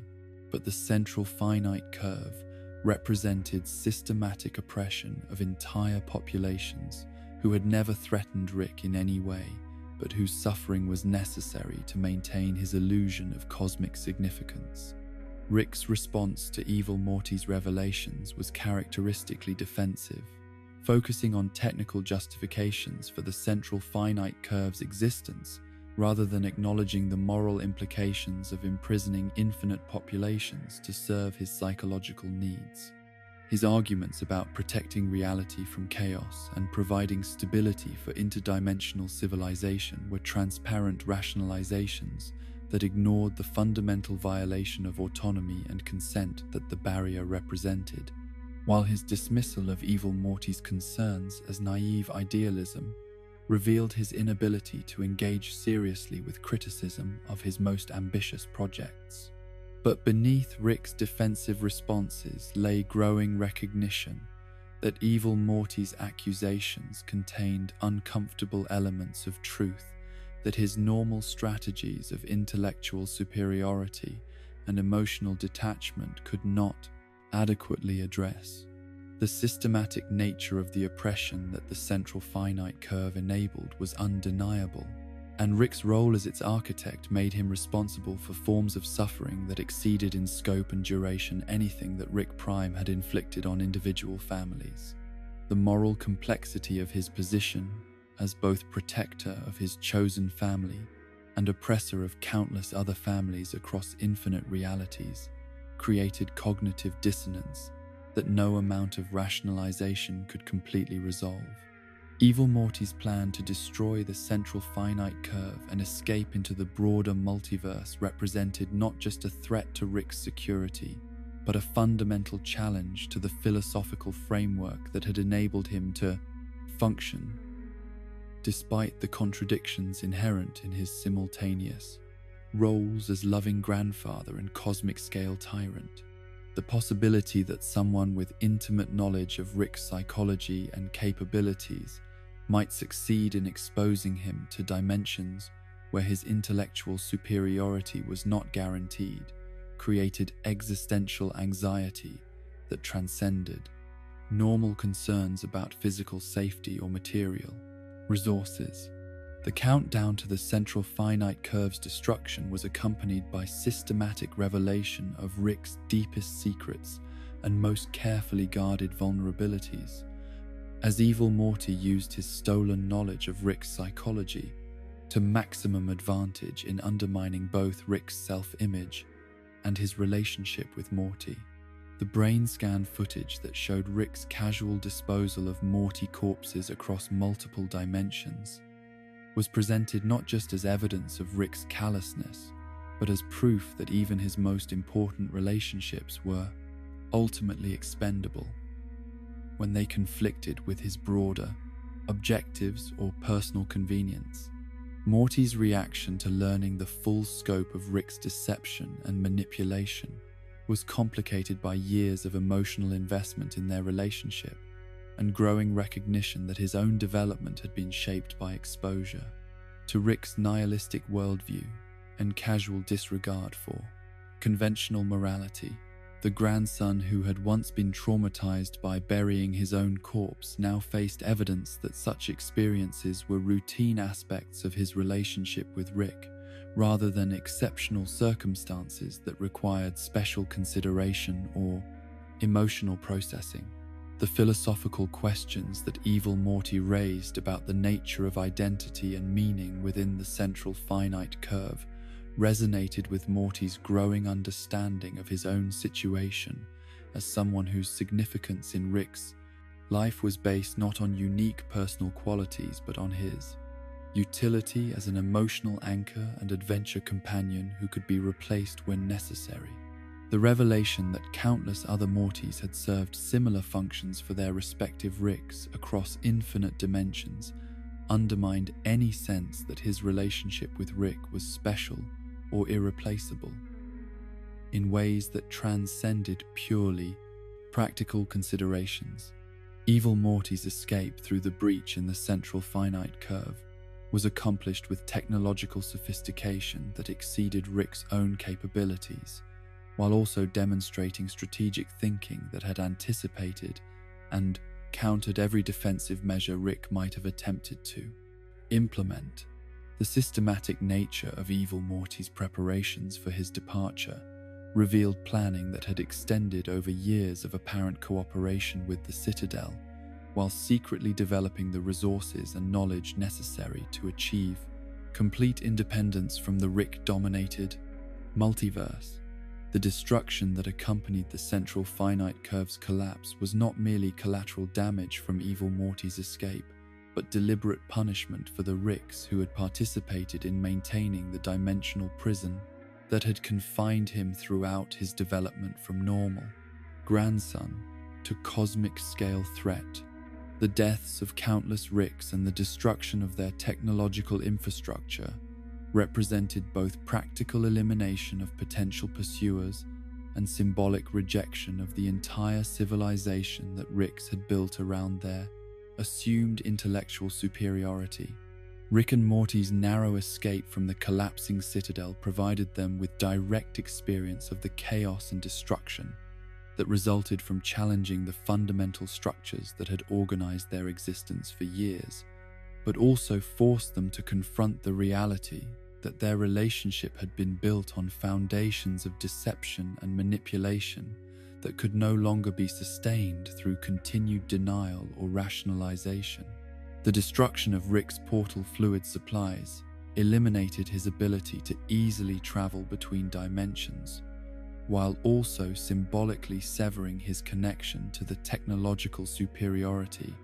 that had enabled his godlike control over his environment and relationships.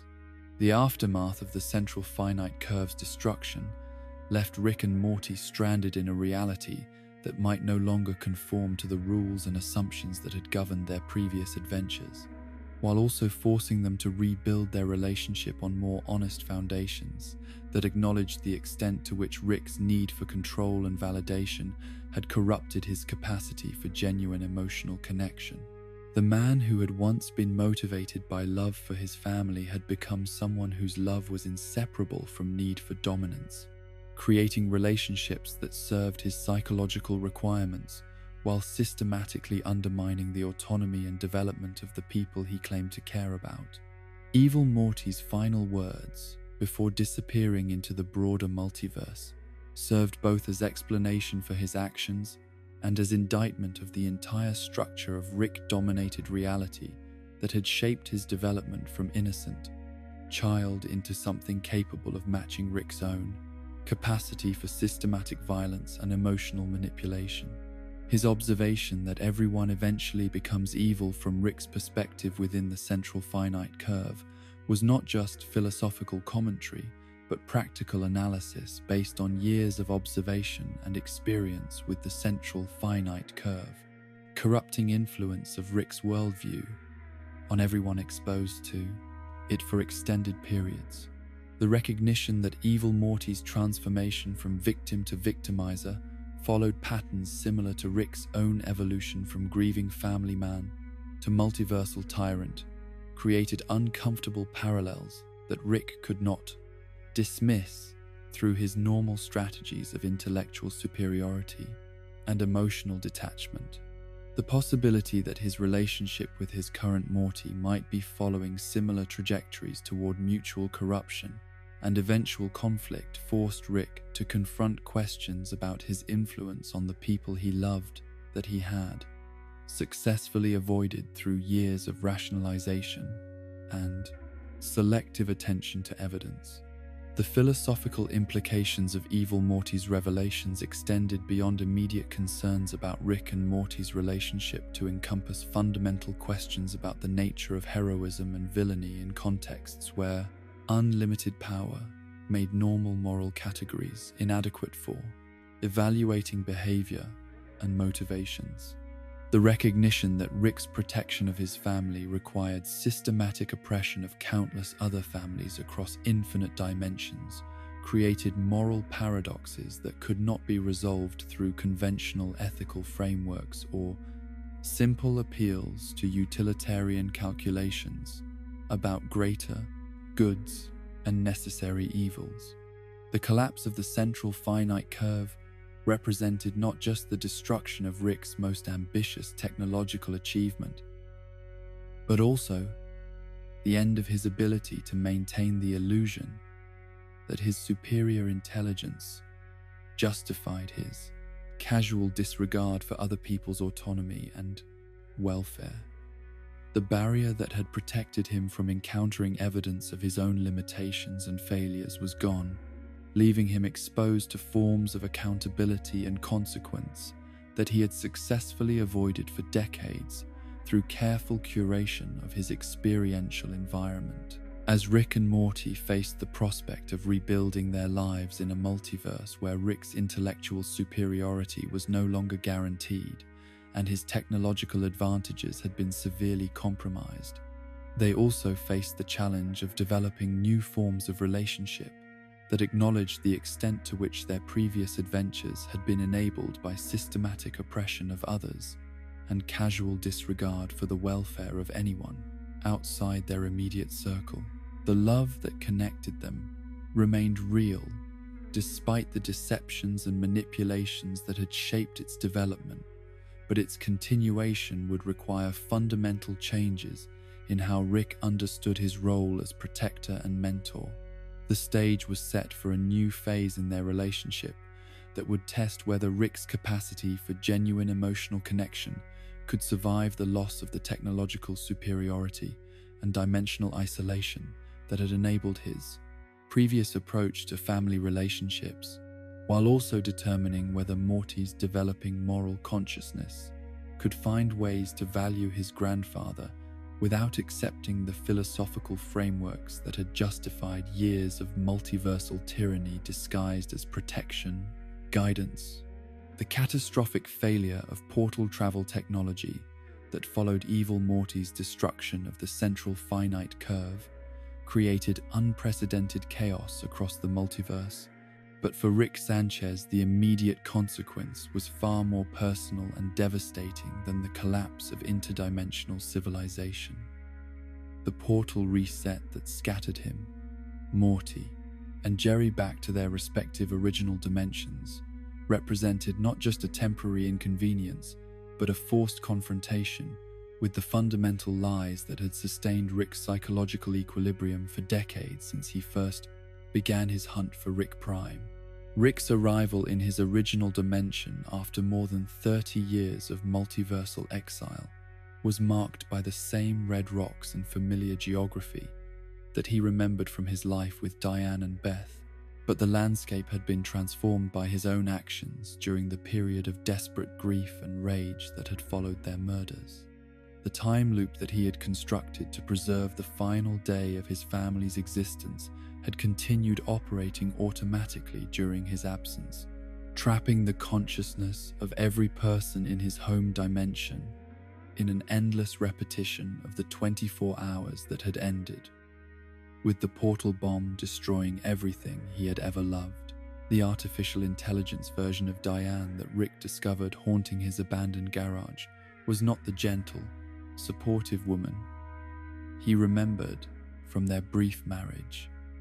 but a psychological weapon he had created during the depths of his depression to ensure that his guilt and self-recrimination would never fade or diminish through the natural, healing processes that time normally provided. The AI had been programmed with perfect recall of every argument they had ever had, every moment of disappointment or frustration in their relationship, every instance where Rick's obsessive focus on his work had interfered with his family responsibilities. The cruel irony of Rick's reunion with his artificial wife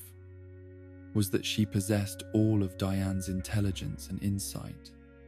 but none of the love and forgiveness that had made their relationship sustainable during Rick's years as a relatively normal human being.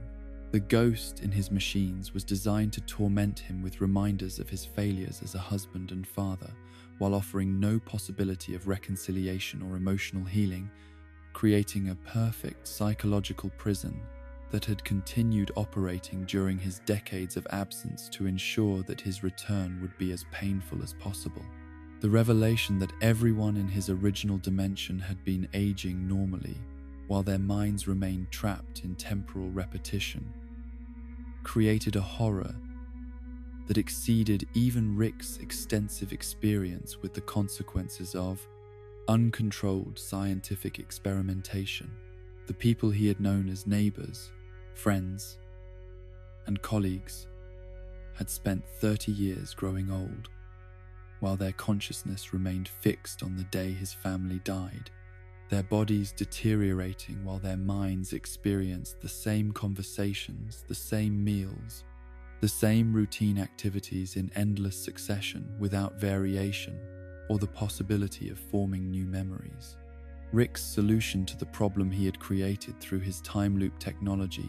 was characteristically efficient and utterly devoid of moral consideration for the people whose lives he had systematically destroyed through his inability to process grief in psychologically healthy ways. The kill switch that ended their suffering by terminating their existence entirely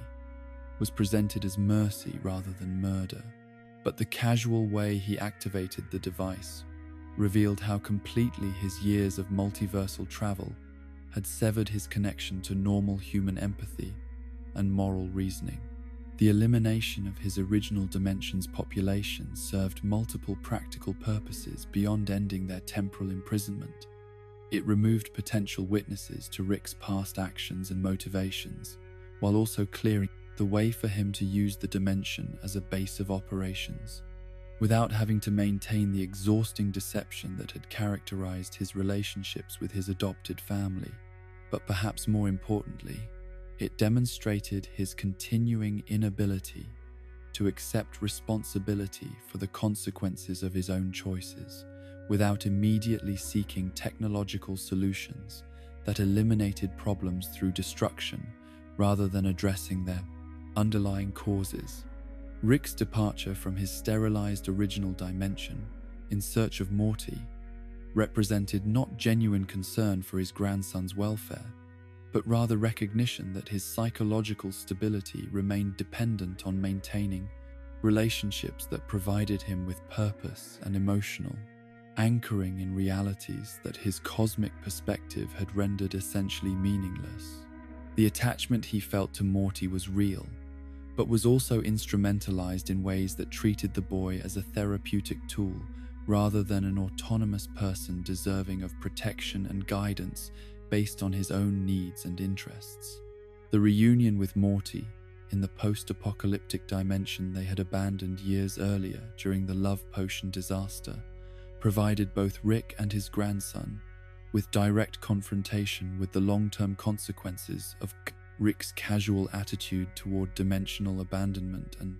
replacement of inconvenient realities with more manageable alternatives. The wasteland that had once been a thriving civilization served as monument to Rick's inability to solve problems without creating greater problems that affected innocent people who had never chosen to participate in his adventures or experiments. The population of the ruined dimension had evolved and adapted to survive in the conditions Rick's love potion had created, developing new forms of social organization and reproductive strategies that enabled them to maintain some semblance of civilization despite their grotesque physical transformations. Their success in creating sustainable communities from the wreckage of their original society highlighted the resilience and adaptability of ordinary people when faced with catastrophic circumstances, while also emphasizing Rick's failure to consider such possibilities when he had chosen abandonment over attempting to develop cures for the problems he had created. Morty's response to witnessing the long-term consequences of their first-dimensional abandonment revealed his growing sophistication in understanding the moral implications of Rick's approach to problem-solving and adventure-seeking, but also demonstrated his continued emotional investment in their relationship despite mounting evidence that Rick's protection often caused more harm than it prevented. The boy's questions about Rick's motivations and methods were increasingly pointed and difficult to dismiss through Rick's normal strategies of intellectual superiority and emotional deflection. The discovery of Rick Prime's base and the taunting messages he had left for any Rick who might eventually track him to this location represented both progress in Rick's decades-long hunt for revenge and evidence that his target remained several steps ahead in their cosmic game of cat and mouse. The sophisticated psychological warfare that Rick Prime conducted through pre-recorded messages demonstrated his intimate understanding of Rick C-137's psychology and his confidence that their eventual confrontation would occur on terms of his choosing rather than Rick's. But Rick Prime's taunts also revealed the fundamental similarity between the two Ricks that transcended their different choices about accepting or rejecting interdimensional technology during their first encounter decades earlier. Both had become monsters, capable of casual destruction of entire families and civilizations. Both had developed godlike technological capabilities that enabled them to treat other people as disposable resources, and both had evolved beyond normal human moral categories in ways that made their conflict a form of cosmic horror rather than conventional heroism or villainy. The interruption of Rick's confrontation with Rick Prime's recorded messages by threats to his adopted family demonstrated the continuing tension between his revenge obsession and his emotional investment in relationships that had developed during his years of dimensional exile. The choice between pursuing his life's purpose and protecting people he had grown to love created internal conflicts that his normal analytical approaches could not resolve satisfactorily, forcing him to make decisions based on emotional priorities rather than strategic calculations. The reunion of the entire family in their latest replacement dimension was complicated by the presence of another Jerry, whose ownership of the dangerous pet Mr. Frundles created new catastrophic consequences that required immediate dimensional abandonment before any of them could process the psychological implications of their multiple displacements and identity confusions. The pattern of crisis followed by hasty escape, followed by assumption of dead counterparts' identities, had become so routine that even the newest family members adapted to it with disturbing ease. The casual way that Rick handled their latest dimensional replacement revealed how completely the family had internalized his approach to problem solving through abandonment and substitution, rather than accepting responsibility and working to repair damage they had caused. The burial of their own corpses had become a routine family activity rather than a traumatic confrontation with mortality and identity, suggesting that Rick's influence on their moral development had been even more corrupting than his manipulation of their practical circumstances. The accumulation of dimensional abandonments was creating psychological damage that none of the family members were equipped to recognize or address adequately, as their sense of personal continuity and attachment to particular versions of reality gradually eroded under the constant pressure of replacement and substitution. The people they were becoming bore increasingly little resemblance to the individuals they had been before Rick's arrival in their lives, but the changes were occurring gradually enough that they remained largely unconscious of their own transformation. Rick's decision to resume his hunt for Rick Prime, despite the family stability he had achieved in their newest dimensional home, revealed the continuing dominance of his revenge obsession over all other considerations, including the welfare of people he claimed to love. The replacement of himself with the robotic duplicate Rickbot during family adventures was presented as protection for his loved ones, but actually represented his prioritization of personal goals over family responsibilities in ways that echoed Rick Prime's original abandonment of his own family decades earlier. The family's discovery of Rick's deception through Rickbot created new forms of betrayal and disappointment that built upon years of accumulated resentment about his manipulative and controlling behavior, but their continued acceptance of his presence in their lives also demonstrated their psychological dependence on relationships that had become too central to their identities to abandon despite mounting evidence of their toxicity and unsustainability. Rick's invitation for Morty to join him in hunting Rick Prime was presented as generous inclusion of his grandson in his most important life project, but the warning that this pursuit would consume Morty's existence just as it had consumed Rick's own life revealed his awareness that he was offering his grandson the opportunity to become as obsessed and damaged as himself. The casual way he described the destructive potential of revenge-seeking suggested that he viewed Morty's psychological welfare as less important than his own need for companionship during his continued hunt. The alliance between Rick and Morty in pursuing Rick Prime represented the culmination of years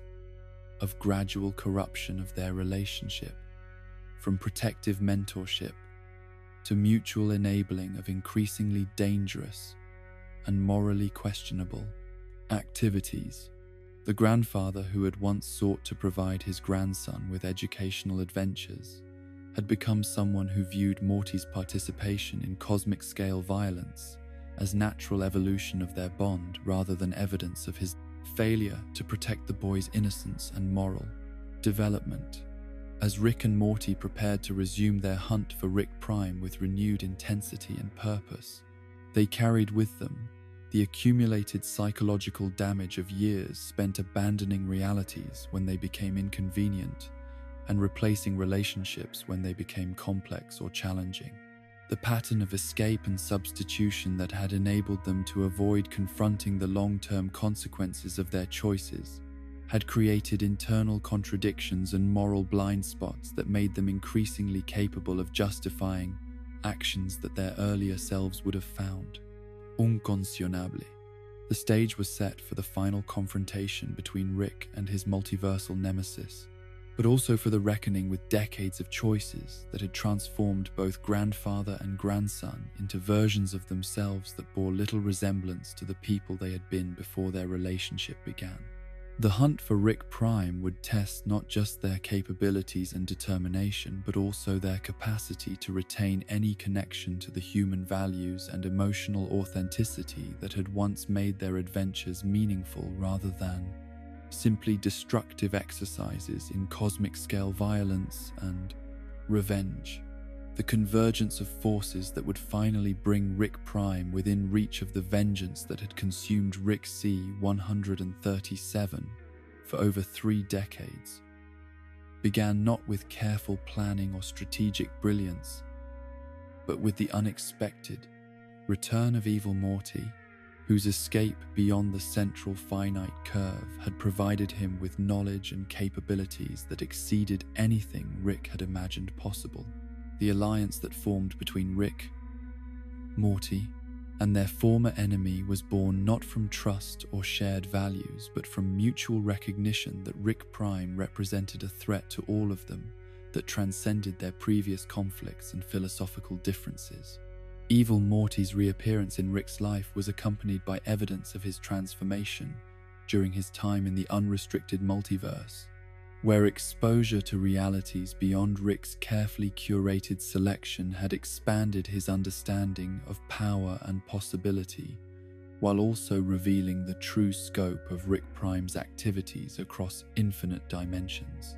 The systematic destruction and abandonment that Rick Prime had conducted was not limited to individual families or single realities, but encompassed entire dimensional clusters where his presence had destabilized the fundamental structure of space-time itself. The revelation that Rick Prime had been conducting multiversal genocide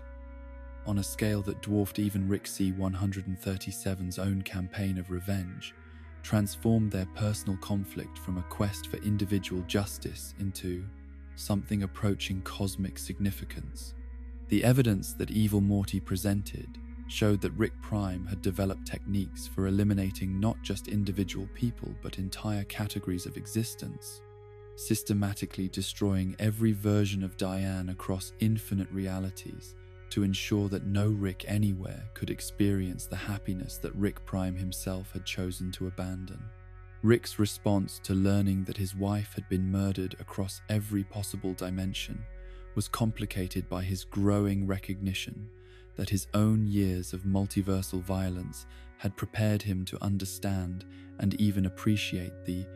scope and efficiency of Rick Prime's systematic approach to causing suffering. The admiration he felt for his enemy's thoroughness was disturbing evidence of how completely his quest for revenge had corrupted his capacity for normal moral reasoning,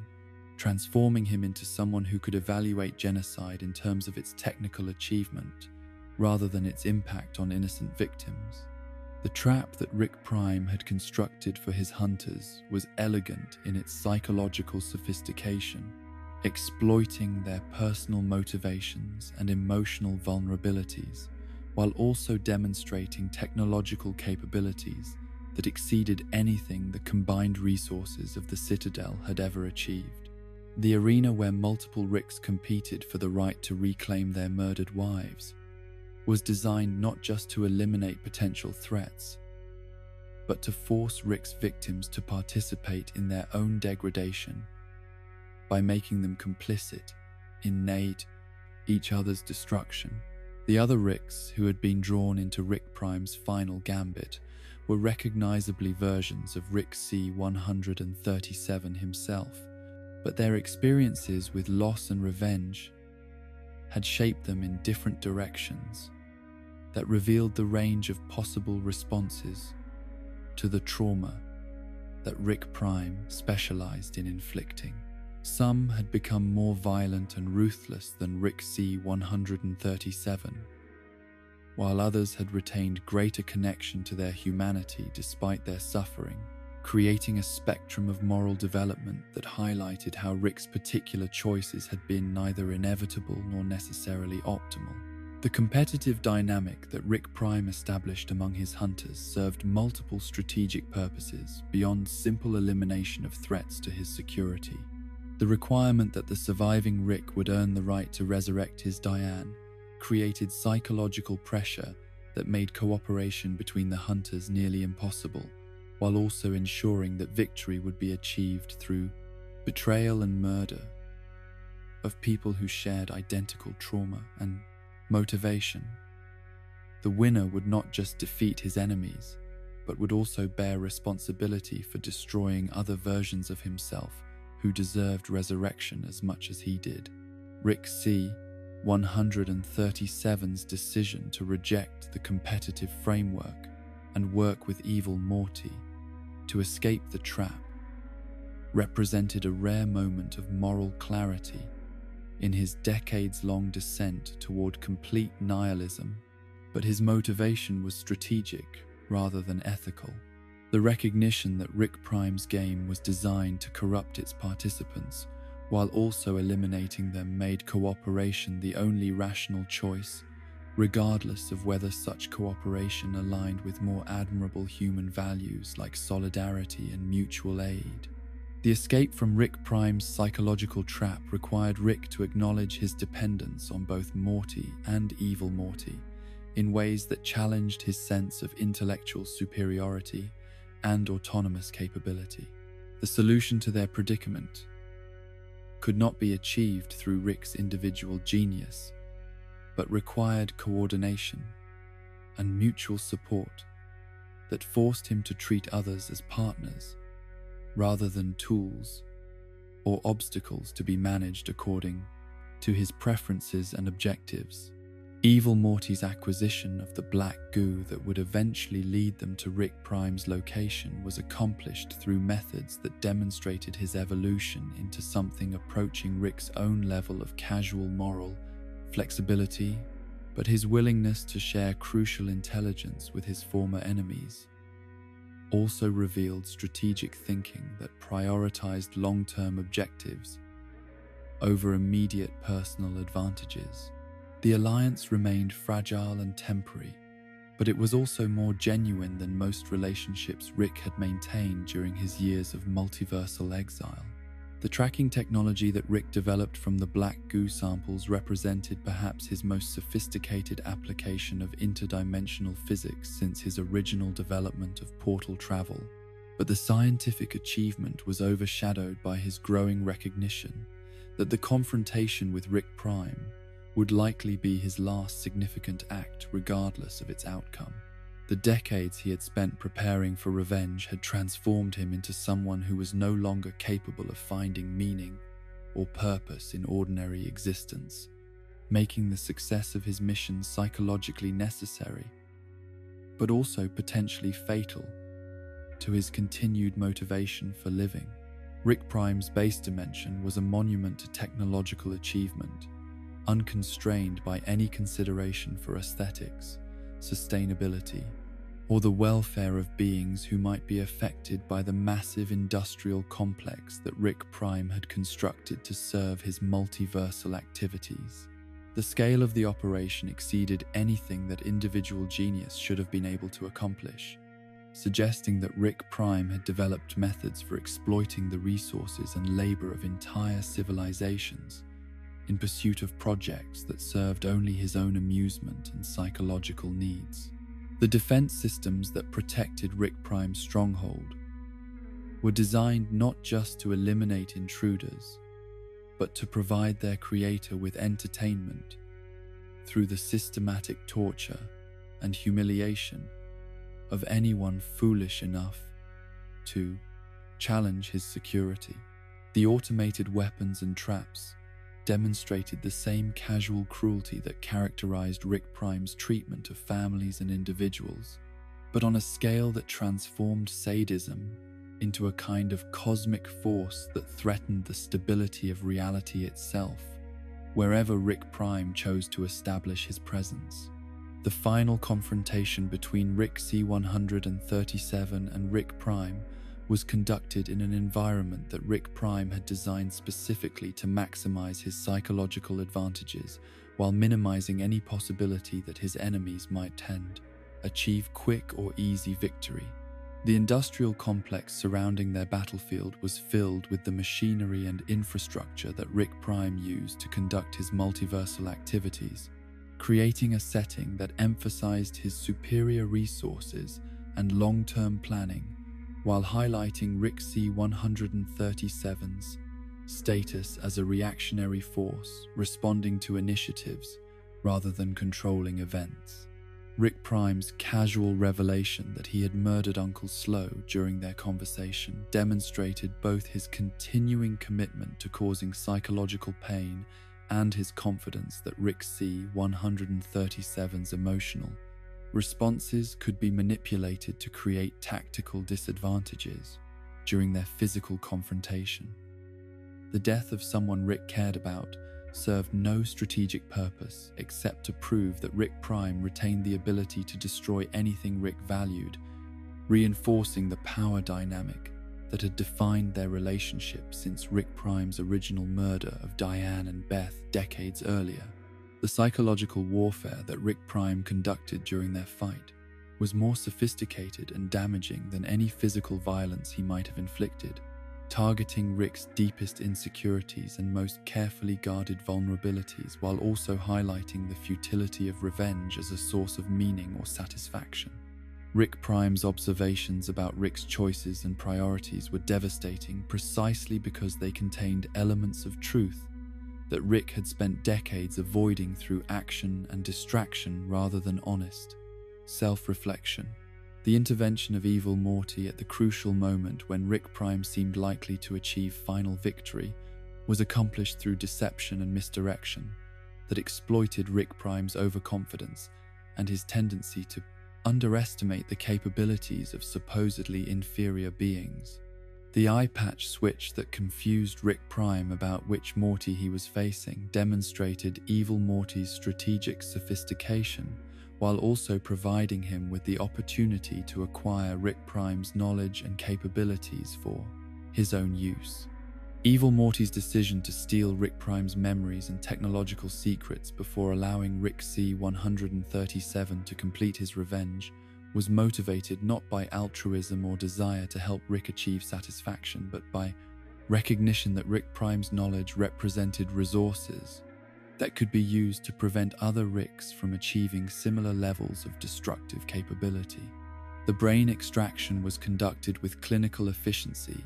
that matched Rick Prime's own approach to eliminating problems through technological superiority rather than moral consideration. The moment when Evil Morty revived Rick and left him alone with the incapacitated Rick Prime was perhaps the most significant gift that Rick had ever received, but it was also a form of psychological torture that forced him to confront the reality that his enemy was ultimately just another version of himself who had made different choices about how to respond to trauma and power. The recognition that Rick Prime was not a cosmic force of evil, but simply another broken person, seeking meaning through destruction, made the act of killing him simultaneously more personal and more meaningless. Rick's decision to beat Rick Prime to death with his bare hands rather than using weapons or technology was motivated by need for physical and emotional catharsis that decades of planning and preparation could not provide through more efficient methods. The violence was intimate and prolonged, allowing Rick to experience every moment of his enemy's suffering, while also forcing him to acknowledge his own transformation into someone capable of taking satisfaction from torture and murder. Rick Prime's final words during his slow death were designed to inflict maximum psychological damage on his killer by highlighting the emptiness that would follow the completion of Rick's life purpose and the recognition that revenge had provided structure and meaning that would disappear once the object of hatred was eliminated. The observation that Rick's entire existence had been defined by reaction to Rick Prime's actions was accurate but also cruel, emphasizing Rick's lack of autonomous purpose or identity, independent of his role as victim and avenger. The aftermath of Rick Prime's death was characterized not by satisfaction or relief, but by the profound emptiness that Rick Prime had predicted,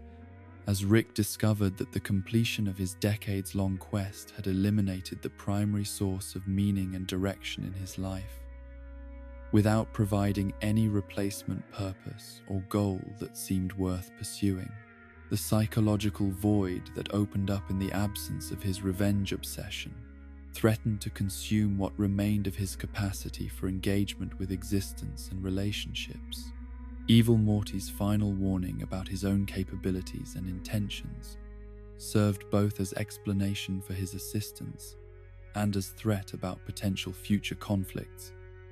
if Rick attempted to interfere with his broader objectives in the unrestricted multiverse. The acquisition of Rick Prime's knowledge had made Evil Morty potentially more dangerous than Rick Prime himself, but his apparent lack of interest in using that power for immediate destruction provided Rick with temporary reprieve from cosmic-scale threats, while offering no guarantee about long-term safety or stability. The recognition that Evil Morty now possessed the capability to eliminate all Ricks across infinite realities created new sources of existential anxiety for Rick that transcended his normal concerns about physical safety or material security. The possibility that someone with intimate knowledge of Rick's psychology and unlimited technological resources might decide that the multiverse would be better off without any versions of Rick Sanchez represented a threat that no amount of individual preparation or defensive planning could adequately address. As Rick faced the prospect of continued existence without the revenge motivation that had structured his life for over 30 years, he was forced to confront fundamental questions about his identity and purpose that his quest for Rick Prime had enabled him to avoid through constant action and preparation. The man who had once been motivated by love for his family and later by hatred for their killer now had to discover whether anything remained of his personality and values that could provide foundation for meaningful existence in a multiverse where his greatest enemy was dead and his greatest achievements had been revealed as monuments to his own psychological damage and moral failure. The stage was set for Rick's most difficult challenge, learning to live with the consequences of his choices and the recognition that his transformation from victim to monster had been neither necessary nor inevitable, but had resulted from decisions that could not be undone through any amount of regret or technological innovation. The completion of his revenge had provided no satisfaction, but had also freed him from the compulsive pursuit of goals that had prevented him from engaging honestly with the relationships and responsibilities that remained available to him in whatever time he had left to exist. The silence that followed Rick Prime's final breath was not the peaceful quiet of resolution, but the hollow absence of purpose that accompanies the completion of goals that have consumed entire lifetimes in their pursuit. Rick Sanchez sat beside the corpse of his greatest enemy in a dimension that felt no different from any other, despite being the location where his decades-long quest had finally reached its conclusion. And the emptiness that flooded through him was so complete and devastating that it made his original grief over Diane and Beth seem like a manageable emotional experience by comparison. The blood on Rick's hands was already beginning to dry as he stared at Rick Prime's motionless face, searching for some sign that the universe had been fundamentally altered by this act of ultimate revenge, some indication that the cosmic injustice which had motivated 30 years of violence and systematic murder had finally been corrected through the application of sufficient brutality and determination. But the multiverse remained indifferent to his achievement, offering no validation or acknowledgement that his suffering had been meaningful, or that his transformation into a monster had served any purpose beyond perpetuating cycles of violence that would continue long after his own death. The recognition that Rick Prime had been correct about the psychological consequences of successful revenge was perhaps more devastating than any physical torture Rick Prime could have inflicted during their final confrontation. The structure of meaning and purpose that had organized Rick's existence since the deaths of his original family was gone, leaving behind only the accumulated weight of his choices and the growing awareness that the man he had become bore no meaningful resemblance to the person who had once deserved the love of a good woman and an innocent child. Evil Morty's presence in the aftermath of Rick Prime's death served as reminder that Rick's personal quest for vengeance had been only one small element in conflicts that spanned infinite realities and affected countless beings whose suffering was no less real or significant than his own. The knowledge that Evil Morty had acquired from Rick Prime's brain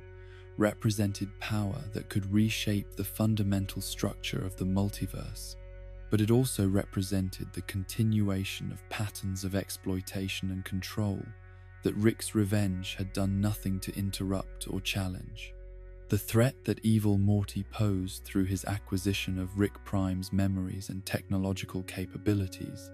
was simultaneously abstract and immediate, representing dangers that Rick could neither fully comprehend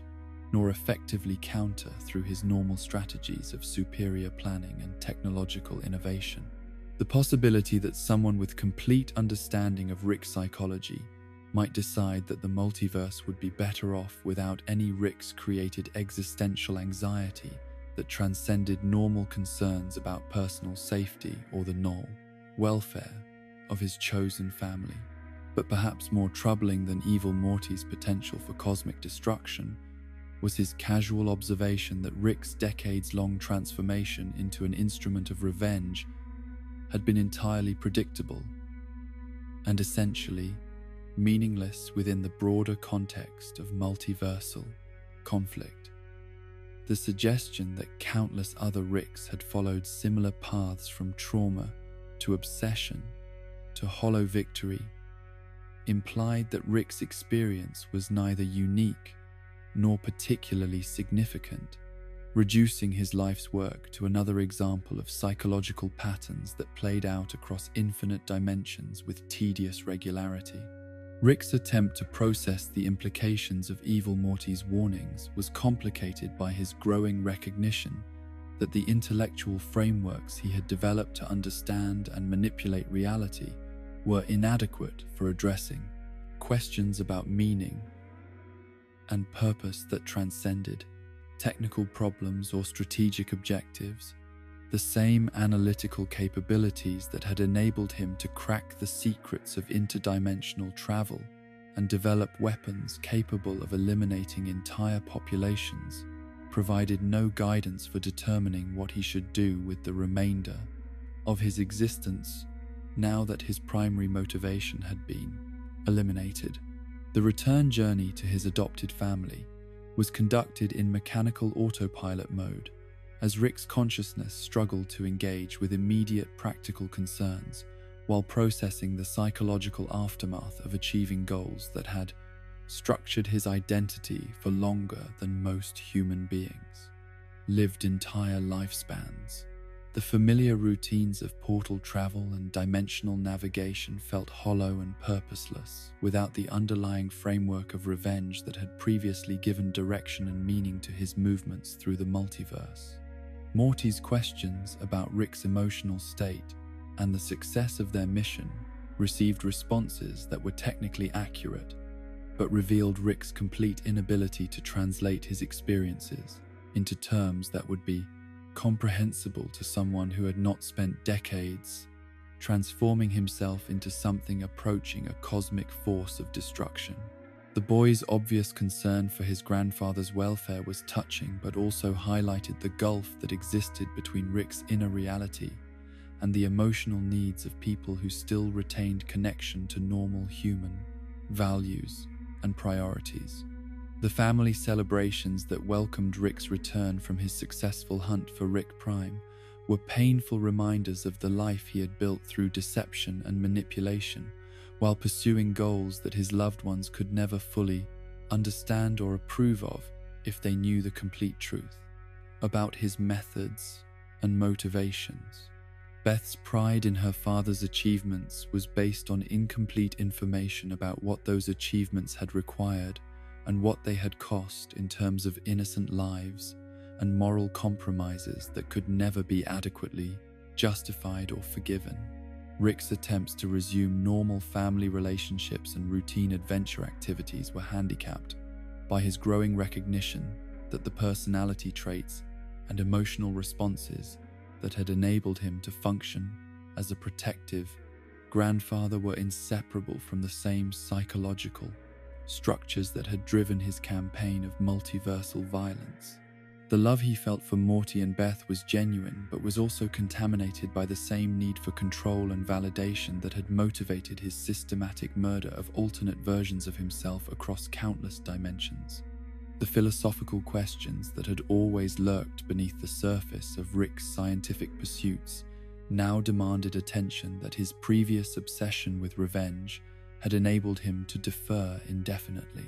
The recognition that infinite realities contained infinite variations of every possible experience raised fundamental questions about the significance of individual choices and relationships that his attachment to his particular family could not adequately answer through emotional appeal or practical consideration. The nihilistic worldview that Rick had developed as psychological protection against the pain of loss and the guilt of his own moral compromises was revealed as inadequate for providing foundation for continued existence once his revenge motivation had been eliminated. The belief that nothing mattered had enabled him to function during his darkest periods, but offered no guidance for finding meaning or purpose in circumstances where action was still possible but direction remained unclear. Rick's relationship with Morty became increasingly strained as his grandson's moral development continued along trajectories that diverged from Rick's own evolution toward casual acceptance of violence and manipulation as necessary tools for achieving desired outcomes. The boy's questions about right and wrong reflected persistent connection to ethical frameworks that Rick had abandoned years earlier, creating communication barriers that neither intellectual explanation nor emotional appeal could bridge effectively. The adventures that Rick and Morty shared during this period were characterized by Rick's growing detachment from outcomes and consequences that should have demanded his full attention and engagement. The same scenarios that had once provided him with intellectual stimulation and emotional satisfaction now felt like meaningless repetitions of patterns that served no purpose beyond occupying time that might otherwise be spent confronting questions about identity and meaning that had no satisfactory answers. The alcohol consumption that had always been a feature of Rick's coping strategies became more frequent and intensive as he sought chemical solutions to psychological problems that no amount of scientific knowledge or technological capability could address through conventional methods. The drinking was not recreational but medicinal, designed to numb emotional responses and philosophical anxiety that threatened to overwhelm his capacity for basic functionality in social and family contexts. Rick's interactions with other versions of himself across the remaining accessible dimensions revealed the extent to which his successful completion of revenge had isolated him from potential sources of understanding and support among beings who shared his basic psychology and experience. The Ricks who remained obsessed with their own quests for meaning and purpose, could not relate to someone who had achieved his goals only to discover their ultimate emptiness. While those who had found alternative sources of motivation seemed to inhabit entirely different categories of existence, the technological projects that Rick pursued during this period were increasingly abstract and disconnected from practical applications that might benefit his family or contribute to broader social welfare. The same intellectual curiosity that had once been directed toward problems with clear humanitarian benefits was now channeled into investigations that served no purpose beyond occupying his mind with sufficiently complex challenges to prevent dwelling on existential questions that had no solutions. The recognition that his scientific achievements had been motivated primarily by psychological needs rather than genuine desire to understand or improve reality was deeply unsettling for someone whose identity had been built around the assumption that his superior intelligence justified his exceptional moral flexibility and casual disregard for conventional social obligations. The possibility that his life's work represented elaborate rationalization rather than objective pursuit of truth created cognitive dissonance that no amount of analysis or experimentation could resolve satisfactorily. Rick's growing awareness of his own mortality during this period was not accompanied by the kind of philosophical acceptance or spiritual preparation that often characterizes healthy aging processes, but rather by increasing anxiety about the meaninglessness of his legacy and the recognition that his death would eliminate whatever small positive influence he might still be capable of exerting on the people he cared about. The prospect of non-existence was not frightening because it represented cessation of consciousness, but because it highlighted how little of lasting value his extraordinary life had actually produced. The family dynamics that Rick had carefully orchestrated through years of manipulation and control began to show signs of strain as his reduced engagement with their welfare created space for other family members to develop more autonomous relationships and decision-making processes. The discovery that they could function effectively without his constant oversight was simultaneously reassuring evidence of their resilience and disturbing indication that his protective role might not be as essential as he had assumed. Beth's increasing independence and confidence in her own judgment created new forms of relationship with Rick that required him to engage with her as an equal, rather than as someone whose welfare was his responsibility to manage, according to his superior understanding of potential threats and opportunities.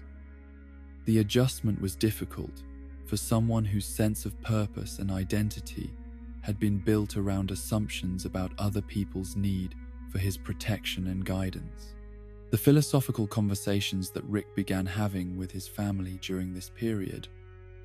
revealed his desperate attempt to find external validation for worldviews and value systems that he could no longer sustain through internal conviction alone. The intellectual frameworks that had once provided him with certainty about his choices and priorities now seemed like arbitrary constructions designed to justify behavior that might be indefensible from other perspectives. Morty's responses to Rick's philosophical discussions demonstrated the boy's continuing development along moral and intellectual trajectories that offered hope for futures that transcended the cycles of violence and manipulation that had characterized Rick's approach to solving problems and achieving objectives. The possibility that his grandson might avoid the corrupting influences that had shaped Rick's own evolution provided some source of meaning and purpose that survived the elimination of his revenge motivation. The realization that his relationship with Morty represented his most significant opportunity to contribute something positive to the universe was complicated by growing awareness that many of his influences on the boy's development had been negative or at least morally ambiguous in ways that might have long-term consequences Rick could not predict or control. The responsibility of mentorship was more complex and demanding than the simple protection he had originally intended to provide. As Rick struggled to find new sources of meaning and direction in existence that no longer revolved around clear objectives or definable enemies, he was forced to confront fundamental questions about identity and purpose that his extraordinary capabilities and experiences had not prepared him to answer successfully. The man who could manipulate the fundamental structure of reality remained helpless in the face of psychological and philosophical challenges that no amount of scientific knowledge or technological innovation could resolve through conventional application of superior intelligence and analytical thinking. The stage was set for Rick's ultimate test, whether someone who had spent decades becoming a monster in pursuit of justified revenge could discover forms of meaning and purpose that did not require enemies to defeat or problems to solve through violence and manipulation, whether the capacity for love and connection that had motivated his original choices could be recovered from beneath the accumulated psychological damage of 30 years spent as a cosmic force of destruction disguised as protection and bily guidance. And so we conclude our journey through the infinite tragedy of Rick Sanchez, a man whose brilliant mind became both his greatest gift and his ultimate curse. From humble inventor to multiversal god, from loving father to revenge-obsessed killer, Rick's story reminds us that intelligence without wisdom, power without purpose, and infinite possibilities without meaningful connections lead only to the deepest forms of emptiness. Perhaps Rick's true tragedy isn't the loss of his original family, but his inability to find peace in the family that chose to love him despite everything. As you drift towards sleep, consider that even in infinite realities, even with unlimited power, the simple human connections we forge each day remain the only things that truly matter. Rick learned too late that replacing people is possible, but replacing love never works. Rest now, knowing that, unlike Rick, you exist in just one reality, where every choice carries weight, every relationship has meaning, and every moment of peace is precious precisely because it cannot be infinitely replicated. Sweet dreams in this singular, beautiful, irreplaceable dimension we call home.